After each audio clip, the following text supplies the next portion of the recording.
La cour, levez-vous. Alors la cour, c'est vous, il faut vraiment que vous vous leviez en fait, parce que...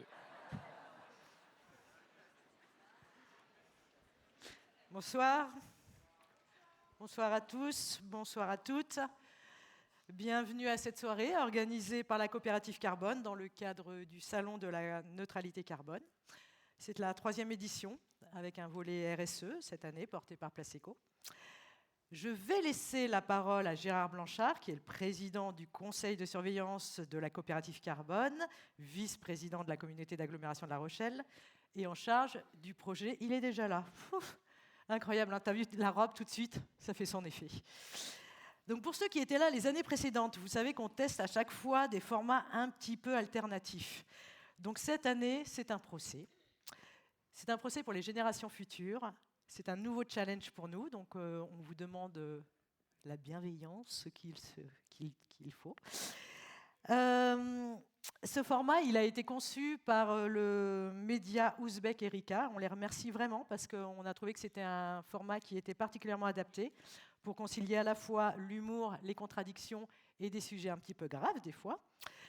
Je tiens à remercier aussi également Eden Promotion, qui est partenaire depuis 3 années déjà de cette soirée, qui est toujours un acteur très engagé dans l'immobilier durable, bas carbone. Je serai donc ce soir le juge, la présidente de jury, et je vous présenterai juste après l'intervention de Gérard le reste de la juridiction.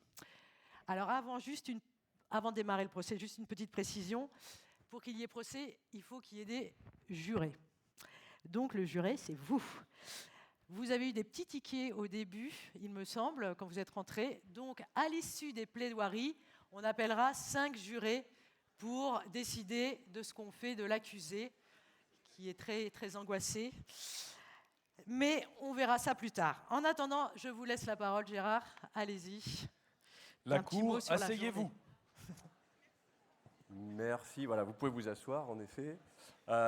Bonne soirée à toutes et à tous. Merci Anne-Laure pour cette introduction. En fait, je ne vais pas avoir grand-chose à vous dire, hein. Je pense que tout vous a été dit. Simplement, vous accueillir pour cette soirée dans le cadre de ce 3e salon de la coopérative Carbone, enfin organisé par la coopérative Carbone, salon de la neutralité. Voilà, on m'a donné tout à l'heure les chiffres qui montrent que ce 3e salon se déroule très bien, puisqu'on a à peu près les mêmes niveaux d'affluence que l'année dernière.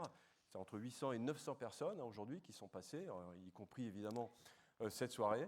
Et donc je voudrais tout simplement, avant de laisser commencer le procès et cette soirée, remercier toutes celles et tous ceux qui ont rendu possible l'organisation de cette journée et de cette soirée, c'est-à-dire nos partenaires, donc les collectivités avec la communauté d'agglomération de La Rochelle, bien entendu, également la région Nouvelle-Aquitaine, et puis vous les avez affichés derrière moi, donc des entreprises, Alstom, la Coop Atlantique, Léa Nature, des banques avec le crédit coopératif et le crédit agricole, et bien entendu Eden Promotion, comme ça a été mentionné. Je voudrais également vous dire que tout ça, c'est possible parce que tous les membres de la coopérative Carbone sont également des sociétaires de la coopérative Carbone, ont participé.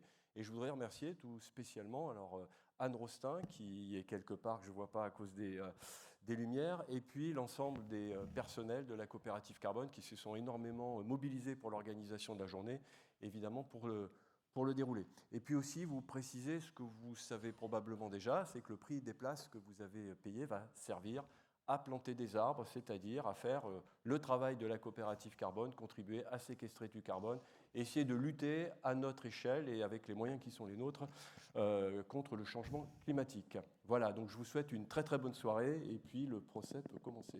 Tout à fait. Merci.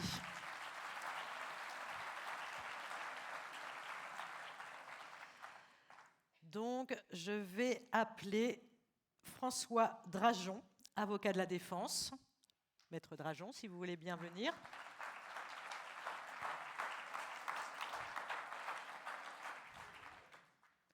Asseyez-vous, je vous en prie. Eva Lusto, procureur de la République.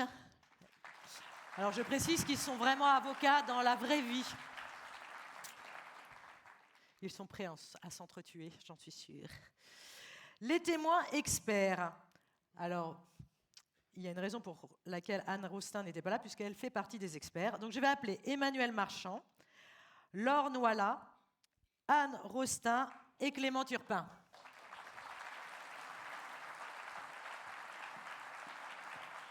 Prenez place, merci. Et enfin, Jordan Ancelin, qui est greffière ce soir, dessinatrice, et qui va vite se rendre en régie pour gribouiller sur sa tablette. Merci Jordan. Prenez place. Donc, mesdames et messieurs, bonsoir à tous, à toutes, chers futurs jurés, chers publics, chers membres de la Cour. Si tout le monde est en place, nous pouvons faire entrer l'accusé. Monsieur Nicolas Mérieux, vous pouvez rentrer.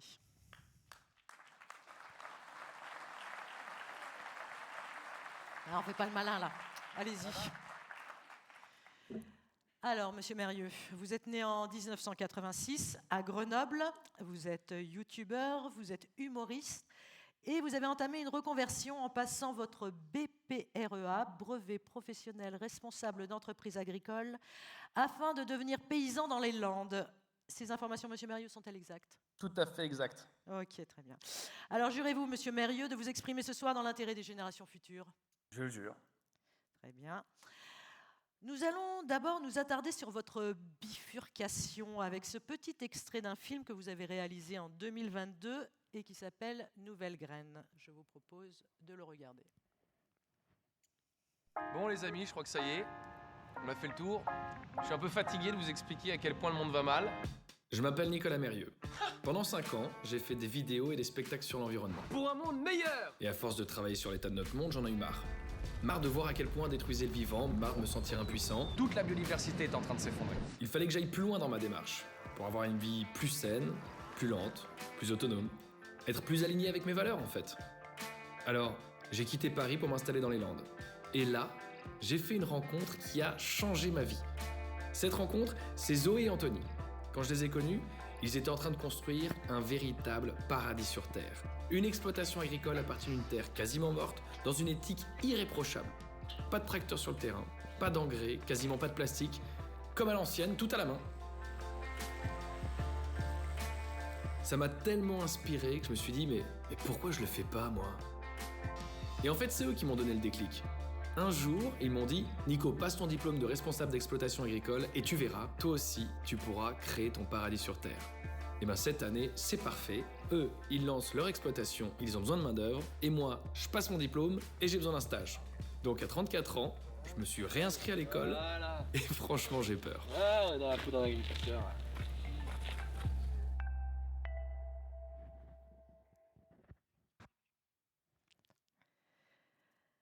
Merci. Ça nous permet d'avoir un petit début d'explication. Petit début d'explication qui vous vaut d'être là ce soir. Monsieur Mérieux, je vais vous lire les chefs d'accusation, si vous êtes d'accord. Premièrement, vous êtes accusé de défaitisme. Ce tribunal vous reproche en effet de baisser les bras en renonçant à vous battre à plein temps avec les outils numériques que vous maîtrisez pourtant parfaitement, garantissant ainsi le bonheur et l'information des internautes. Bon, accessoirement, la croissance de Larry Page, le propriétaire de Google et de YouTube. Vous êtes accusé de prosélytisme également, en incitant les forces vives de la nation à quitter leur emploi, leur sécurité parfois chèrement acquise, pour changer de vie au risque de se précariser. Et enfin, vous êtes accusé d'atteinte à la sécurité alimentaire, économique et industrielle de la France, en vous lançant dans un projet d'agroécologie. Est-ce vraiment raisonnable alors qu'on a besoin de nourrir plusieurs milliards d'individus sur cette planète? Vous allez d'abord être interrogé par l'accusation, puis par votre avocat. Comme dans ce tribunal, on s'affranchit un petit peu des règles, nous serons sûrement amenés à vous interroger régulièrement. Madame la procureure, l'accusé est à vous. Ah, il faut appuyer. Le bouton, ça marche beaucoup mieux. Merci, Madame le Président. Monsieur Mérieux, dans l'extrait que nous venons de voir, vous parlez d'effondrement de la biodiversité. Vous dites que le monde va mal. Est-ce que vous pouvez nous expliquer? Cela me semble un petit peu excessif. Un petit peu excessif? Un petit peu excessif? Madame la Présidente, je peux m'adresser directement à la Cour? Je peux? Ouais. Bon. Bonsoir à tous, bonsoir à toutes, et merci déjà d'être venus aussi. Merci d'être venus. C'est cool que vous soyez là. Je rentre directement dans le vif du sujet, parce que je sais que cet après-midi, il y a eu des fresques du climat. Donc, petite interro surprise. Qui peut me dire quand est-ce qu'on a passé le pic de pétrole conventionnel ? 2008, il y a des gens qui sont à la fresque, ça fait plaisir. Maintenant, qui peut me dire quand est-ce qu'on va passer le pic de pétrole non conventionnel ? Et peut-être avant ça, est-ce que vous pouvez applaudir les gens qui voudraient que j'explique la différence entre le conventionnel et le non conventionnel ? J'ai bien fait de poser la question. Pétrole conventionnel, les amis, c'est très simple à expliquer. C'est le pétrole qu'on utilise depuis la fin du 19e siècle. À l'époque, c'était super simple d'y avoir accès. Il suffisait de mettre un coup de pioche dans le sol et le pétrole, il sortait tout seul, par simple pression, un peu comme ma première fois. Alors que le pétrole non conventionnel, on reste concentré s'il vous plaît. Alors que le pétrole non conventionnel, c'est du pétrole beaucoup plus difficile d'accès. C'est du pétrole de schiste, c'est les sables bitumineux. Pour y avoir accès, il faut faire de la fracture hydraulique, il faut polluer les sols, les nappes phréatiques. C'est une horreur, d'accord ? Pour bien comprendre la différence entre les deux, il faut avoir le concept de TRE. TRE, ça veut dire taux de retour énergétique. Okay ? À l'époque, quand on a commencé avec le pétrole conventionnel, c'était super sympa. On mettait un baril de pétrole dans la machine à extraire du pétrole, et de l'autre côté, la machine était super sympa, elle nous sortait 100 à 120 barils. Okay ? Aujourd'hui, avec les pétroles non conventionnels, le TRE, il est de 1 pour 7. Donc je repose la question, quand est-ce qu'on va passer le pic de pétrole non conventionnel ? 2030. Je sens qu'il y a des shifters ce soir, ça fait plaisir. 2030. C'est demain, les amis. C'est demain. OK ? C'est demain. Je ne sais pas si vous vous rendez compte de ce que je suis en train de vous dire. Vous vous souvenez la dernière fois qu'il y a eu une grosse inflation sur le prix du pétrole ou pas ? On était devenus des gilets jaunes. Imaginez après 2030. Il va falloir agrandir les ronds-points.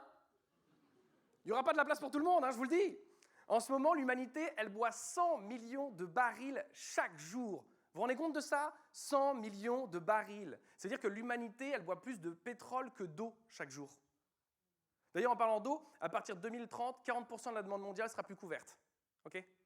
On a perdu 85% des insectes en moins de 35 ans, 60% des animaux sauvages en moins de 45 ans. Au rythme auquel on pêche, nos océans seront considérés comme vides en 2048.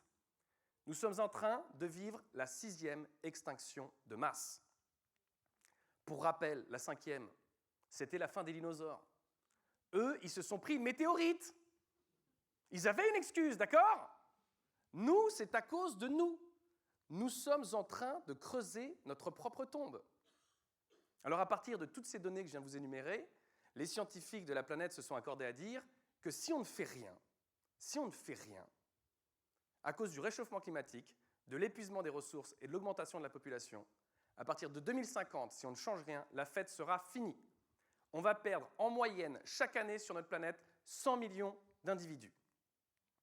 On n'a donc plus que 26 ans devant nous pour changer les choses. Vous sentez l'ambiance de merde que je viens d'installer là ? Ouais ? Mais c'est génial ! C'est exactement ce que je veux. Je veux qu'à la fin de ce procès, vous soyez toutes et toutes éco-anxieux, éco-anxieuses, voire mieux, éco-angoissés. Pourquoi ? Parce que les psys vous le diront, pour sortir de l'angoisse, il n'y a que 2 manières de s'y prendre. Soit le passage à l'action, soit le suicide. Dans les 2 cas, c'est une bonne nouvelle pour l'humanité.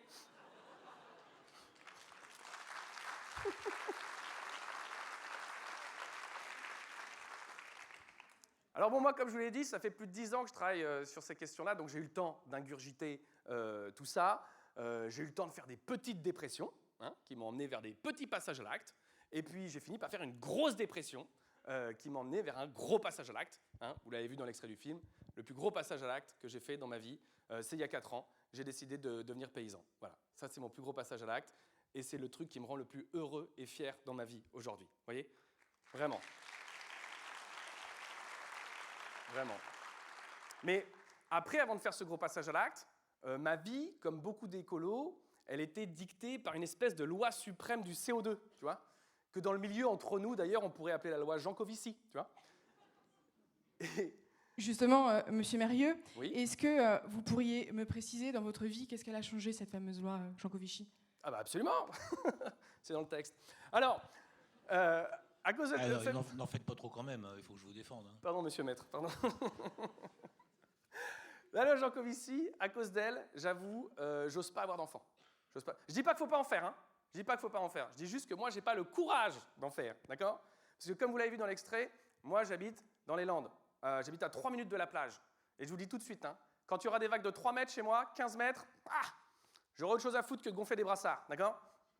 Genre fuir, ce sera beaucoup plus important. Et ce qui me fait marrer, c'est que j'ai beaucoup de potes à moi qui me disent mais attends, mais Nico, tu peux pas dire ça. Pas toi. Au contraire, toi, tu devrais faire des gamins pour changer les choses. C'est débile comme raisonnement, non? C'est les gens qui pensent que parce que moi, je suis écolo, mes gamins, ils seront forcément écolos. Pour moi, ça n'a aucun sens, hein. Regardez, par exemple, Nicolas Bedos, son père, lui, il avait du talent. Bien la preuve que ça ne marche pas, cette histoire, tu vois. En plus, faire des gamins pour changer les choses, ça veut dire que tu te déresponsabilises complètement. Tu sais, c'est plus ton problème, c'est celui de ton gamin. Mais t'imagines la charge mentale qui porte ton gosse? Parce qu'un jour, tu es obligé de lui dire « Écoute, Emmanuel. Oui. Si un jour j'ai un gamin, je l'appellerai Emmanuel. Juste pour apprendre à ne plus détester ce prénom de gros bâtard. Écoute, Emmanuel. Si on t'a conçu avec ta mère, c'est parce qu'on avait une mission pour toi. Tu dois sauver le monde. Hein? Pourquoi on l'a pas fait, nous? Pourquoi on l'a pas fait, nous? C'est une bonne question, ça. Pourquoi on l'a pas fait? En fait, nous, on a vécu une période qui était géniale. Ça s'appelait l'abondance. Tu connais pas? Je t'explique. L'abondance, c'était super. C'était une période où les gens pouvaient partir en week-end en avion. On faisait pipi sous la douche. On faisait pipi dans de l'eau potable. Pardon, ça, c'était l'étape d'après. On faisait pipi dans l'eau potable. Qu'est-ce qu'on faisait d'autre? On prenait notre bagnole pour aller chercher une baguette de pain. Hein? Ah bah si, le vélo existait déjà. Hein? Je sais pas, on avait la flemme. Voilà. Donc c'est exactement pour ça, c'est parce que nous, on a vécu l'abondance que toi, tu vis l'insuffisance. Exactement. Voilà, tu comprends vite. Hein? Papy et mamie? S'ils étaient au courant? Oh oui! Mais ils en avaient rien à foutre! Si nous, on a vécu l'abondance, eux, ils ont vécu l'opulence. Donc maintenant, c'est ton problème. Alors trouve une solution. Et trouve vite, hein? Parce que si tu fais rien, dans 20 ans, on sera tous morts. Et ça sera de ta faute. Tu peux pas lui dire ça à ton gosse, tu peux pas. C'est horrible, c'est horrible. Et moi, ce qui me fait marrer, c'est que mes potes qui essaient de me convaincre de faire des gosses, c'est des potes qui sont pas écolos. Ben oui, j'ai des potes qui sont pas écolos. Que voulez-vous, j'essaie d'être ouvert d'esprit. J'ai même un ami trader. Bon. Et ça me fait marrer parce qu'à l'inverse, mes potes qui sont écolos, ils essaient pas de me convaincre de faire des gamins, tu vois. Parce que déjà, rien qu'entre eux, dans leur couple, quand ils en veulent, ils ont assez d'énergie à dépenser comme ça, tu vois. Je sais pas, par applaudissement, il y a des jeunes couples écolos qui ont pas d'enfants parmi vous ou pas? Vous pouvez applaudir les gens qui ont des jeunes couples écolos qui n'ont pas d'enfants? Ah, là, tu viens de le mettre dans la merde parce qu'il t'a regardé genre, pourquoi t'as applaudi? Comment tu t'appelles, ma copine? Fernel? Pernel? Ok, cool. Et copain à côté? Grégoire? Pernel, tu veux des gosses, toi, ou pas? Ah, ça fait rire Grégoire. Donc ne réponds pas, Pernel, vraiment. Là, je viens de lancer une guerre froide, d'accord? Là, la question dans le couple va pouvoir se poser pendant des semaines, des mois, des années. Et s'ils font l'erreur, le choix, de faire des gosses, ce sera même pas forcément une bonne nouvelle. Moi, je vous jure, la dernière fois que j'ai un pote écolo, activiste, qui est venu me présenter ses gamins, il m'a pas présenté ses gamins. Il m'a présenté des excuses. Je vous jure, il est venu chez moi, il m'a dit, voilà, Nico, je te présente... Désolé. Bon, on reconnaît bien là votre défaitisme, monsieur Mérieux. Bon, excusez-moi. Vous pouvez vous asseoir, je n'ai pas d'autres questions. Merci. D'accord, très bien. La parole est donc à la défense, maître Drajon. T'en refais moins pour la suite. Non, parce que ça va pas être facile, quoi. Monsieur Mérieux, je vous remercie. Vous aurez compris que je vais avoir à défendre un homme pas compliqué à défendre, pas impossible, mais presque. Parce qu'il revendique le délit. Alors, on va voir, c'est pas une plaidoirie de rupture qu'on va faire. Hein. Moi, je voudrais essayer de meubler votre défense, monsieur Mérieux, par des gens qui ont des paroles plus apaisées. Et même si on parle de sujets qui ne sont pas apaisants, puisqu'on va parler d'éco-anxiété, et j'appelle une experte que j'ai fait citer, Madame Laure Nouala, s'il vous plaît. Ok, Madame Nouala, je vous en prie, venez à la barre. Donc, Monsieur Merrieux, vous êtes retourné à votre place, c'est bien. Alors, pour ceux qui étaient là à la première édition, quand même, Laure était déjà là. Ouais, elle témoigne. Je vais juste présenter Laure, si vous le permettez. Oui, elle témoigne à chaque fois. Voilà. Vous êtes journaliste, Laure. Vous avez, avec un passage long à Libération, pendant 15 ans quand même. Vous êtes autrice, vous êtes réalisatrice de documentaires. Et en 2020, vous publiez un ouvrage intitulé « Comment rester écolo sans finir dépressif », suivi en 2023 de « Bifurqué par temps incertain ». Jurez-vous, Madame Noila, de vous exprimer dans l'intérêt des générations futures? Oui. Très bien. Maître Drajon, la parole est à vous. Déjà. Oui, déjà, allez-y. Alors, Laure, vous avez entendu les déclarations de mon client. J'ai des questions à vous poser sur ce phénomène qui, finalement, nous envahit tous à différents niveaux, politiques, sociaux, sociétaux, c'est le mot à la mode. Est-ce qu'il y a, dans votre esprit et dans votre expertise, une éco-anxiété dans la société française ou dans la société européenne? Oui, là, c'est une question vaste. Je note que l'accusé est né en 1986. C'est une année Il dit qu'il est né en 1986. Spécifique. Oui. Il y a 2 catastrophes en 1986, celle de Tchernobyl et celle de l'explosion de la navette Challenger. Et nous avons là donc 2 visions du monde qui explosent la même année. Donc ça fait que cette personne doit avoir dans ses veines quelque chose de ça. C'est un explosif. Il peut être explosif, nous avons pu le voir, mais ce n'est pas le symptôme classique de l'éco-anxiété, je le confirme, au sens où l'éco-anxiété d'ailleurs n'a pas encore été totalement définie. Seule l'association des psychiatres ou psychanalystes américains s'est osée à une définition. Et cette définition est très simple, c'est le symptôme de l'angoisse d'une crise liée à l'environnement. Mais qu'est-ce qu'une crise liée à l'environnement en 2024 ? Nous avons un monde qui était stable. Durant 10 000 ans, les conditions de vie sur Terre étaient stables.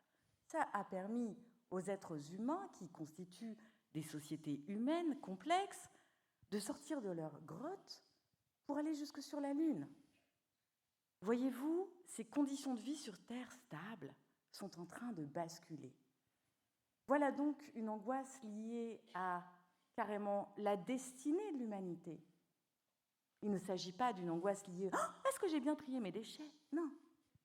C'est vraiment « Est-ce que le destin de l'humanité est engagé à ce jour ?»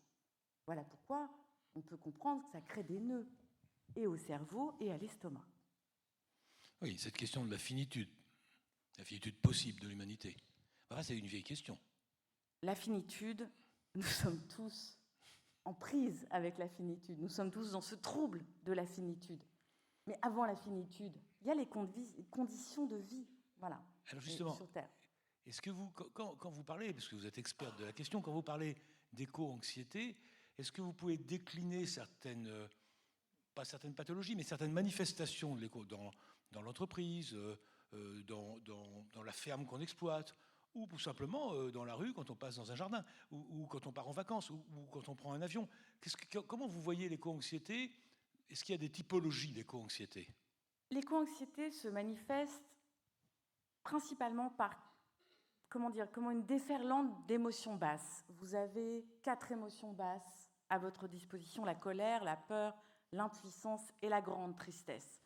Nous avons vu l'accusé se démener, il est entre tout ça en même temps. On a vu que c'est physique, en plus, ça engage beaucoup de son corps, et ça pose des questions qui le dépassent.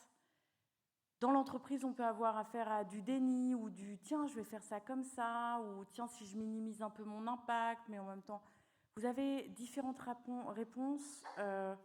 La peur est une grande réponse.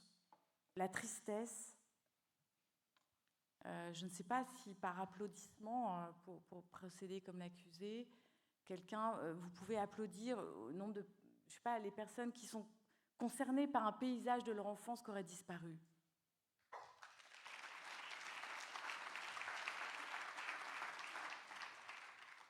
Cette éco-anxiété est diverse. Vous me direz, il y a l'anxiété de la vie qui est diverse. La polito-anxiété est très présente actuellement. Le déni est très présent. Et la colère est étouffée.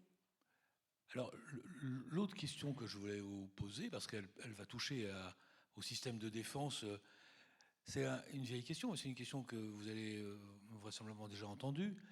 Est-ce que vous n'avez pas l'impression que quand on parle d'éco-anxiété, on crée l'anxiété dont on parle? En fait, est-ce que c'est pas autogène? Et est-ce que finalement, plus on en parle, plus on crée les conditions de l'anxiété en question? Parce que c'est une des grandes critiques qu'on a pu vous faire et qu'on va vous faire, parce que le ministère public n'est pas avare de ces critiques, n'est-ce pas?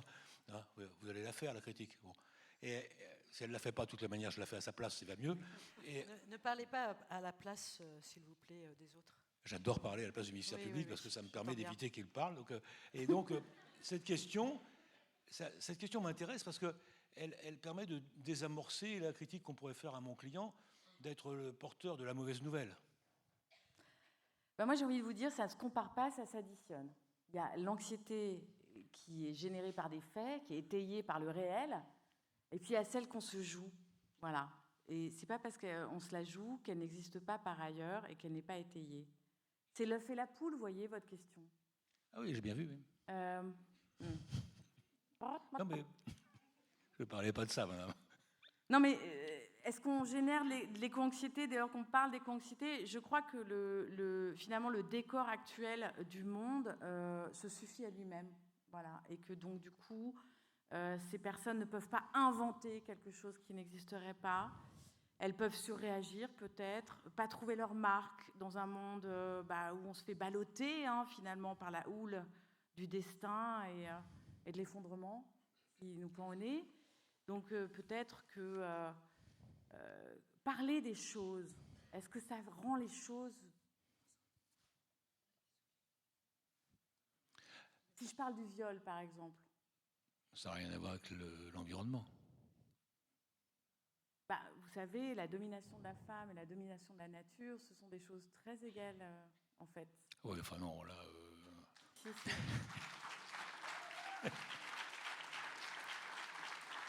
Ce sont des démarches égales, ce ne sont pas des choses égales. Mais bon...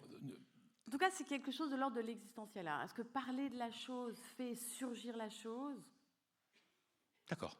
Donc, quand mon client dit qu'il fait et qu'il nourrit et qu'il a développé une profonde dépression, il ne ment pas. De mon point de vue, non. Et vous avez, même si vous n'êtes pas psychologue ou psychiatre ou clinicienne, vous avez des solutions à apporter à cette situation? Il a été acté que l'action est le meilleur anxiolytique. L'accusé en a parlé. Il a parlé du suicide exactement, aussi, qui est un acte qui peut être définitif, mais en tout cas qui a sa part également. L'action, c'est quelque chose qui est déjà étayé dans la littérature. Par exemple, l'écrivain allemand Goethe parlait de l'action comme quelque chose de l'ordre de la magie, du pouvoir et également de la grâce. Il disait, quoi que vous fassiez, quoi que vous croyiez, faites-le, parce que l'action porte en elle, la magie, la grâce et le pouvoir. Parce qu'il est magique d'agir dans un monde où il n'y a plus de magie. Il est gracieux d'agir dans un monde où on pense qu'il vaut mieux couler en beauté que flotter sans grâce. Il est de l'ordre maintenant de la dignité du présent. Et puis, agir, c'est se réencapaciter, c'est reprendre le pouvoir. Donc magie, grâce, pouvoir, c'est un vrai tabouret avec 3 pieds pour aller mieux dans le monde d'aujourd'hui. Je vous remercie, madame. Est-ce que, madame la procureure de la République, vous avez des questions? Merci, monsieur l'avocat de la défense, mais c'est plutôt à madame le président de distribuer la parole. Oui, madame la procureure, est-ce que vous avez des questions? Non, madame le président. Même quand je suis courtois, ça ne marche pas. Je tiens tout de même à remercier le témoin parce que nous comprenons bien, évidemment, qu'il est nécessaire d'agir. Toutefois, j'aimerais, madame le président, pouvoir réinterroger l'accusé. Très bien. Merci, madame Nouala. Je vais redemander à monsieur Mérieux. Merci beaucoup pour ces éclairages. Monsieur Mérieux, je souhaiterais pouvoir vous interroger. Je vous remercie d'aller à la barre. Vous êtes poursuivi, on vous l'a dit tout à l'heure, également du chef de prosélytisme. Monsieur Mérieux, avant votre passage à l'acte, radical, on peut le qualifier ainsi, est-ce que vous avez changé d'autres pratiques? Et surtout, est-ce que vous avez essayé d'influencer vos internautes? Alors oui, puis je continuerai de le faire en plus. Par exemple, je suis devenu végétarien il y a 10 ans, je pense, à peu près, un peu plus même maintenant. J'essaie de convaincre un maximum de gens de l'être. Après, je dis pas qu'il faut à tout prix arrêter de manger de la viande, hein. Et ça, d'ailleurs, je le dirai jamais, parce que si on veut faire une agriculture durable, de l'agroécologie, on ne pourra pas se passer de l'élevage. On ne pourra pas. On a besoin d'éleveurs et d'éleveuses dans notre pays, ça c'est une certitude, d'accord? Je dis simplement qu'on en mange trop. On en mange trop de la viande, on en mange beaucoup trop. La production a été multipliée par 5 en 50 ans. En termes de biomasse, écoutez bien ce chiffre, en termes de biomasse sur la planète, 95% des mammifères sont des animaux d'élevage. 95%. En ce moment, en Amazonie, il y a un cheptel bovin, il fait 100 millions de têtes.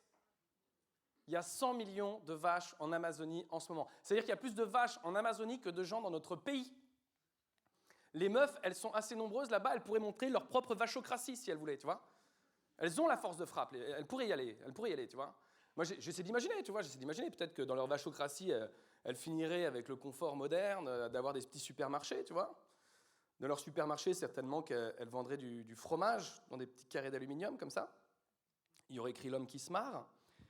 Et certainement que dans leur vachocratie, un jour, le taureau qui les gouverne, il arriverait à la télé, il dirait « Bon, ça suffit les vafs, maintenant on va tirer votre lait jusqu'à 64 ans. » Ah là, les vaches, elles seraient vénères.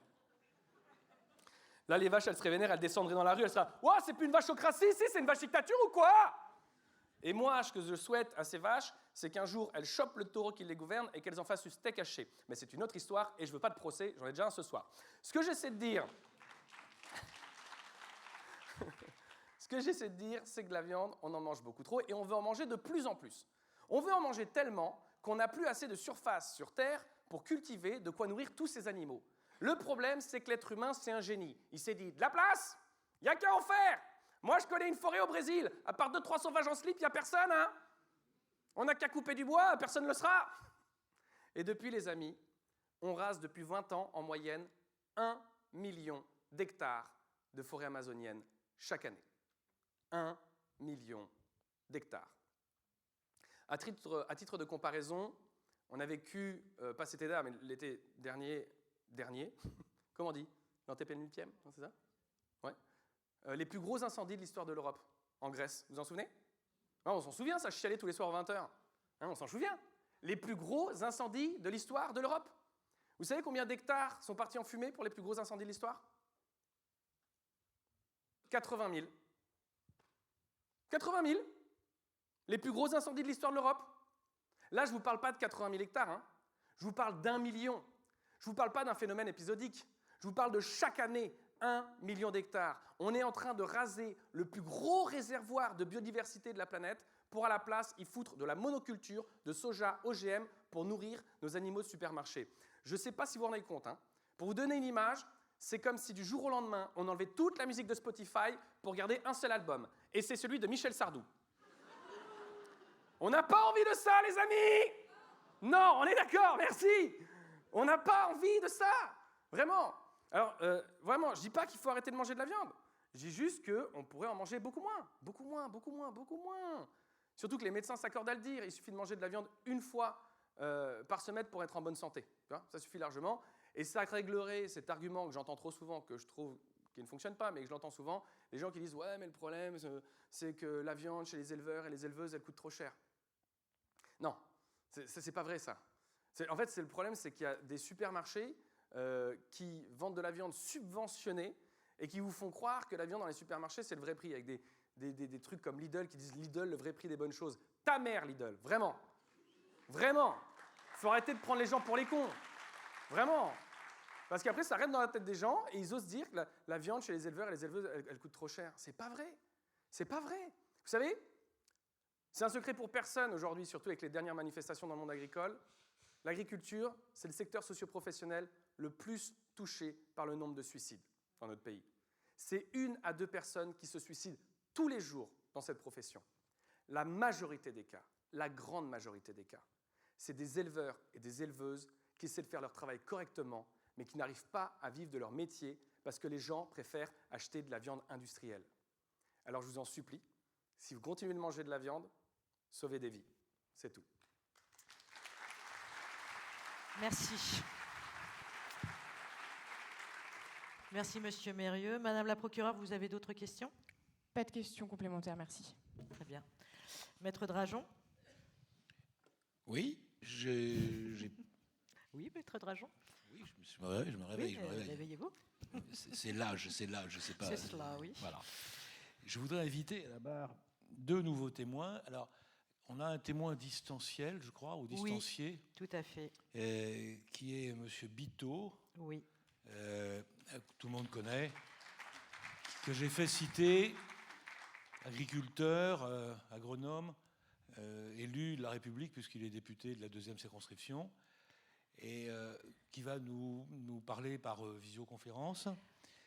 Il a été enregistré, je crois. Alors oui, il aurait dû être là ce soir, mais là on ne pouvait pas se battre.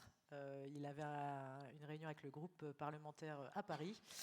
Et donc, il était hyper déçu de ne pas être là ce soir. Mais du coup, on l'a interviewé pour qu'il nous donne quand même le message qu'il voulait faire passer.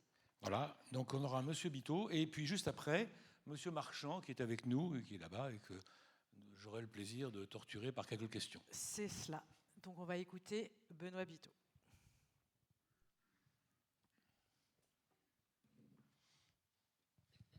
Moi, ce que je crois, c'est que c'est plus des logiques liées à l'activité économique de marché, c'est en raison des politiques publiques. C'est-à-dire qu'on sait aujourd'hui qu'on met beaucoup d'argent public sur la table et que cet argent public sert à perfuser un modèle agricole qui est complètement incohérent si on intègre dans la logique de distribution de ces aides publiques l'intérêt général, l'intérêt commun. C'est-à-dire qu'aujourd'hui, on continue de mettre de l'argent public sur des pratiques agricoles qui accélèrent le dérèglement climatique, qui accélèrent l'effondrement de la biodiversité, qui menacent la santé, et c'est peut-être un exemple sur le territoire où on aurait de bonnes raisons de changer de pratique agricole, parce que nos enfants sont menacés par ces pratiques, mais on peut prendre aussi les activités primaires en mer, où on est en train de menacer l'ostréiculture, on est en train de menacer la mytiliculture, qui sont des activités économiques identitaires, emblématiques, authentiques de ce territoire, et qui sont en train de disparaître à cause d'une activité en amont sur les bassins versants qui est en train de tuer l'écosystème estuarien et littoral. Donc voilà, on a plein de raisons de changer de pratique agricole, mais surtout, et c'est l'élu qui parle cette fois, quand on met autant d'argent public sur la table, on doit espérer que l'argent public serve l'intérêt commun. Et aujourd'hui, on perfuse le modèle agricole qui télescope complètement l'intérêt commun, alors qu'on pourrait redéployer cet argent public pour soutenir justement l'agriculture qui doit bifurquer si on veut vraiment que cette agriculture soit au rendez-vous de l'histoire sur le climat, la santé, la biodiversité et donc la souveraineté alimentaire. On a spécialisé les zones de la planète, comme on les a spécialisées, on est entré dans des logiques de monoculture, et quand on est en monoculture, on a besoin de beaucoup de pesticides, beaucoup d'engrais de synthèse, et parce qu'on a spécialisé des zones, on déforeste la forêt amazonienne, parce qu'on a décidé que le soja c'était là-bas, et donc on déforeste la forêt, et tout va mal. Et quand on a un accident géopolitique, comme ce qui se passe en Ukraine en ce moment, quand on a des accidents climatiques, comme ce qui se passe en Espagne en ce moment, on voit bien la vulnérabilité de ce système, qui est basé sur des échanges planétaires. Si on veut vraiment nourrir tous les êtres humains à la surface de la planète, c'est de souveraineté alimentaire dont on parle. Aujourd'hui, la production agricole mondiale pourrait nourrir 10 milliards et demi d'êtres humains. On en nourrit un peu plus de 6 milliards sur les 7 qui sont présents à la surface de la planète. Donc on voit bien qu'il y a un problème lié au partage, lié à la spéculation sur les denrées alimentaires, mais en aucun cas un problème de production. Et si on voulait traiter la souveraineté alimentaire, eh bien, on cesserait les spéculations et on aurait l'ambition de nourrir tout le monde. Aujourd'hui, la souveraineté alimentaire, elle repose pour plus de 80% de la population sur cette planète sur une agriculture paysanne, une agriculture familiale, et c'est là-dessus que repose la souveraineté alimentaire. Et donc, ceux-là font de l'agroécologie. Mais prenons une donnée même européenne. Aujourd'hui, on a 12% des surfaces en Europe qui font encore référence à des pratiques ou à des modèles familiaux, agroécologiques et paysans. Ces 12% de surfaces en Europe produisent 32% du volume de production agricole sur l'Union européenne. Donc on voit bien que c'est ces pratiques-là, ces logiques-là qui peuvent tenir la souveraineté alimentaire. Et donc, ce postulat fallacieux qui consiste à dire que en supprimant les pesticides, en supprimant les engrais de synthèse, en ne s'appuyant pas sur des ressources génétiques comme les semences certifiées, met en danger, met en péril la souveraineté ou même la sécurité alimentaire planétaire, c'est l'exact inverse. Ce qui menace aujourd'hui la souveraineté alimentaire, et c'est pas moi qui le dis, c'est le commissaire européen à l'agriculture, ce qui menace la souveraineté alimentaire aujourd'hui, c'est le dérèglement climatique, c'est l'effondrement de la biodiversité, et on voit bien la trajectoire de la productivité de la ferme Europe depuis quelques années, elle est en train de s'effondrer. C'est pas parce qu'on a réduit les pesticides, on n'a pas commencé, c'est pas parce qu'on a réduit les engrais de synthèse, on n'a pas commencé non plus. On voit bien que le partenaire de l'agriculture, c'est la biodiversité, et que la principale menace sur la productivité de l'agriculture, c'est le dérèglement climatique. Et donc ce qu'on doit faire, c'est de s'attaquer frontalement à ces deux enjeux, pour lesquels on a véritablement rendez-vous avec l'histoire pour rendre cette planète habitable encore quelques temps, mais surtout, si on veut parler de souveraineté alimentaire, vouloir nourrir tout le monde. Et j'ai pas parlé de la fertilité des sols, parce que les pratiques agricoles qu'on a déployées depuis 60 ans ont complètement effondré la fertilité des sols, et si on veut parler de souveraineté alimentaire maintenant, mais surtout demain, il va falloir qu'on prenne soin de la fertilité des sols, ce qu'on ne fait pas avec le modèle agricole d'aujourd'hui. Les générations futures, moi je les croise beaucoup, hein, je vis dans un monde où beaucoup de jeunes sont anxieux par rapport à l'avenir que leur ont préparé les générations d'avant. Moi, ce que j'ai envie de leur dire, c'est qu'il y a un chemin, il y a un caractère d'urgence, mais il y a un chemin. C'est tout l'intérêt de ces gens justement qui bifurquent, c'est qu'ils ont créé des références qui, au moment où il va falloir, où on n'aura plus le choix, il va falloir vraiment bifurquer, et tous on devra le faire. Eh bien, on ne part pas de rien. On a des références pour trouver le chemin qui va nous permettre de continuer d'habiter cette planète. Merci.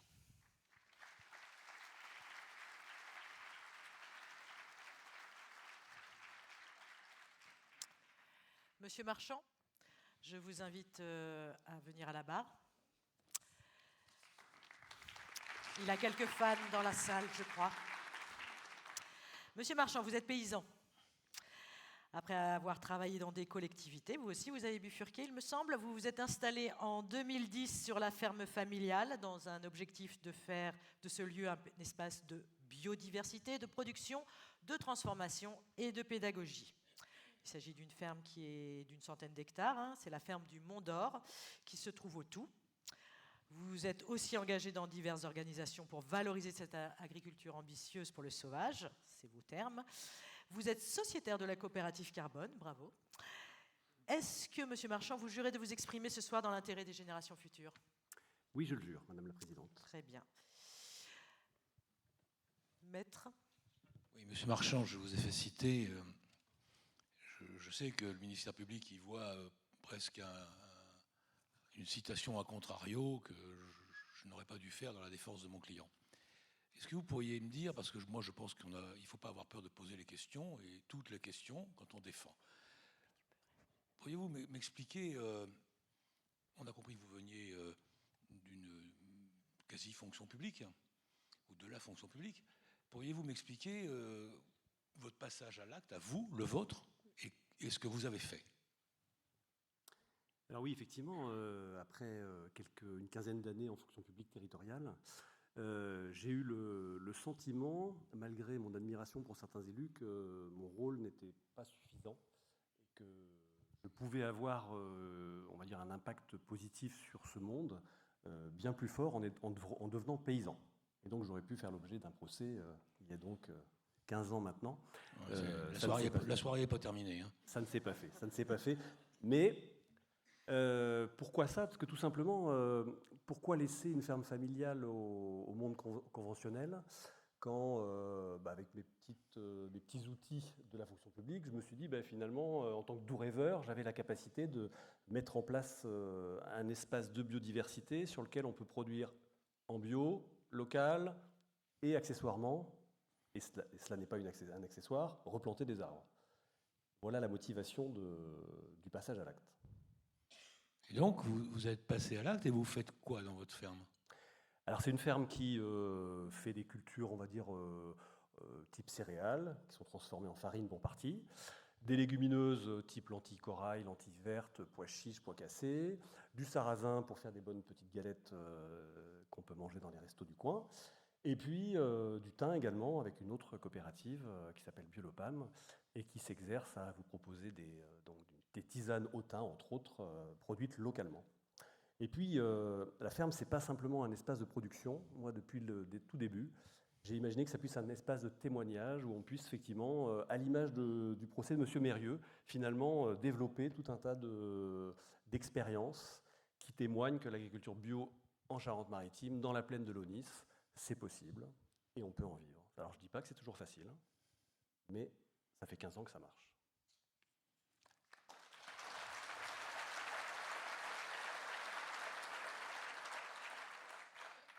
Vous m'avez parlé quand on s'est rencontrés. Oui, je sais, j'ai rencontré le témoin. Et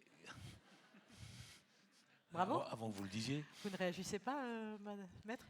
Je prends note, Madame la Présidente, je prends note. Oui, on exprimera tout à l'heure. oui. Si vous voulez, je peux pas, sinon j'y arrive pas. Ouais, on comprend. Donc tout. j'ai rencontré le témoin et vous m'avez dit que vous aviez créé des espaces quasi pédagogiques. Vous pouvez me développer ça? Alors la motivation de la pédagogie, elle vient du fait que, tout simplement, tout seul sur une ferme, on n'est pas grand-chose, mais vraiment rien. Et donc, on ne peut pas être paysan dans sa ferme et ne pas participer à un certain nombre d'expériences que l'on partage. Donc ça s'est traduit, par exemple, maître, par la plantation d'arbres. Et tous les ans, on implante sur la ferme, et je dis bien on, à savoir des citoyens divers et variés, tous les âges, toutes les générations, tous les profils. On implante en gros 1 kilomètre de haies et des espaces aussi en agroforesterie, donc c'est des arbres au sein des parcelles.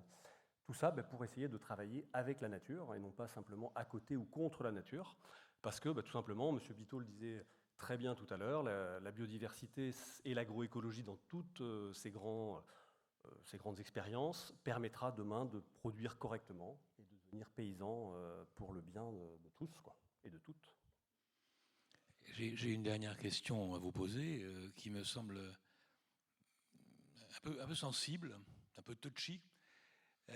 C'est votre réseau de distribution, votre réseau dans lequel vous diffusez vos produits. Vous pouvez m'en parler et m'expliquer ce que vous faites, comment vous vendez, comment vous contactez? Est-ce que ce sont des privés? Est-ce que ce sont des collectivités? Quelle est la zone de ce qu'on appelle l'interland? Alors, il faut partir d'un point intéressant, c'est que sur l'agglo de La Rochelle et plus globalement en France, on est autonome d'un point de vue alimentaire à hauteur de 2 à 3%. Sur La Rochelle, je crois que c'est 2%. C'est dire notre capacité à s'alimenter si on était contraint de ne plus importer grand-chose. Et donc, on voit cette fragilité, et on peut lutter contre cette fragilité, finalement, en installant des paysans, des paysannes, sur les territoires proches des habitations, proches du périurbain ou dans le périurbain. Et donc, la ferme s'exerce à essayer de s'inscrire dans ce paysage-là. Et donc, une partie de la production va en circuit très court, c'est-à-dire est valorisée sur la ferme, vendue sur la ferme. Une autre partie est transformée en farine, vendue à des crêpiers, des boulangers. Une autre partie est transformée en bière. Une autre partie s'en va dans une coopérative bio qui s'appelle la Corab et qui, elle, a un rayon de vente, on va dire, régional et national, au sein du réseau Biocop, par exemple. Une partie des produits de la ferme se retrouve dans les magasins Biocop. Et puis, après, l'idée, c'est pas simplement de travailler tout seul dans son coin, c'est vraiment de construire des réseaux. Donc, il y a les réseaux des AMAP, il y a les réseaux des collèges, des EHPAD, des structures collectives. Et plus ça va, plus effectivement on a la capacité à vendre dans ces milieux-là, dans ces réseaux-là. Et ça permet, à court terme, je pense, d'installer des gens. Au lieu d'agrandir finalement les fermes en permanence, de diminuer l'outil de travail et d'installer des jeunes et des moins jeunes, pourquoi pas. Monsieur Mérieux n'est pas si jeune que ça. Monsieur Mérieux, il vieillira comme les autres. Bon, dites-moi, tu m'en veux pas, Non. Et alors, vous savez que nous sommes poursuivis, on dit nous, parce que les avocats, on a un peu tendance à s'approprier la douleur des autres. Donc, c'est vrai, c'était pas... Et nous sommes poursuivis pour atteinte à la sécurité alimentaire, économique et industrielle de la France.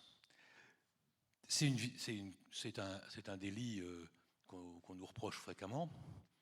Et vous n'avez pas le sentiment qu'avec votre mode de fonctionnement, vous fonctionnez en une espèce d'autarcie un peu égoïste? Parce que vous dites, on produit sur site pour nous-mêmes. Mais quid des autres? C'est ce qu'on nous reproche. Alors, je ne suis pas bien sûr de saisir votre question, parce qu'on produit à l'échelle d'un territoire pour nourrir le territoire et alimenter, par exemple, un réseau Biocoop, pour illustrer. Donc, ce n'est pas simplement en réseau très, très local. On va un peu plus loin que le local. Ouais. Et après, c'est l'organisation des filières en bio, par exemple, qui se structure et qui permet d'aller y revendre un peu plus loin. Mais le un peu plus loin, on n'a pas de bateau à la palisse qui partent avec du blé qui provient des fermes bio de l'ONIS. Ça n'existe pas. Non, j'imaginais pas si loin. Reformulez votre question, maître Drajon, mais sachez qu'il ne vous reste plus beaucoup de temps. Oui, donc en fait, votre réponse, c'est que votre lutte contre l'égoïsme est l'organisation de filières et de réseaux. C'est ça la plus-value de votre agroculture ou Agroécologie. Agroécologie. Mais non, je parle d'agroculture, je ne parle pas d'agroécologie. Excusez-moi. Vous n'avez pas me reformulé mes questions quand même. Non, mais attention à votre parole, maître Drajon. Bon, je suis la présidente. répondez à ma question, modifiée par celle de Madame la Présidente. Ce qui est sûr, c'est qu'on n'est pas la dynamique dans laquelle s'inscrit M. Mérieux et dans laquelle je peux m'inscrire, c'est pas l'autarcie. C'est pas l'autarcie, c'est pas l'idée de vivre en communauté, entre soi. C'est exactement l'inverse. C'est de construire des filières qui répondent aux besoins des citoyens du territoire, de trouver les passerelles qui n'existent pas toujours aujourd'hui, de pouvoir témoigner de la faisabilité de cette expérience du paysanne du terrain qui fait de l'agroécologie et qui peut répondre à des enjeux de biodiversité, de protection de la ressource en eau et d'alimentation. Et donc ça ne se fait pas tout seul. Donc il y a des collectifs, il y a des organisations autour du monde paysan qui travaillent à ça, et ça crée des dynamiques humaines extraordinaires. Donc on parle, nous, d'écologie humaine autant que d'écologie pure. Donc vous n'avez pas le sentiment de porter atteinte à la sécurité alimentaire française? Pas du tout. Très bien, merci. Merci. Madame la procureure, est-ce que vous avez des questions?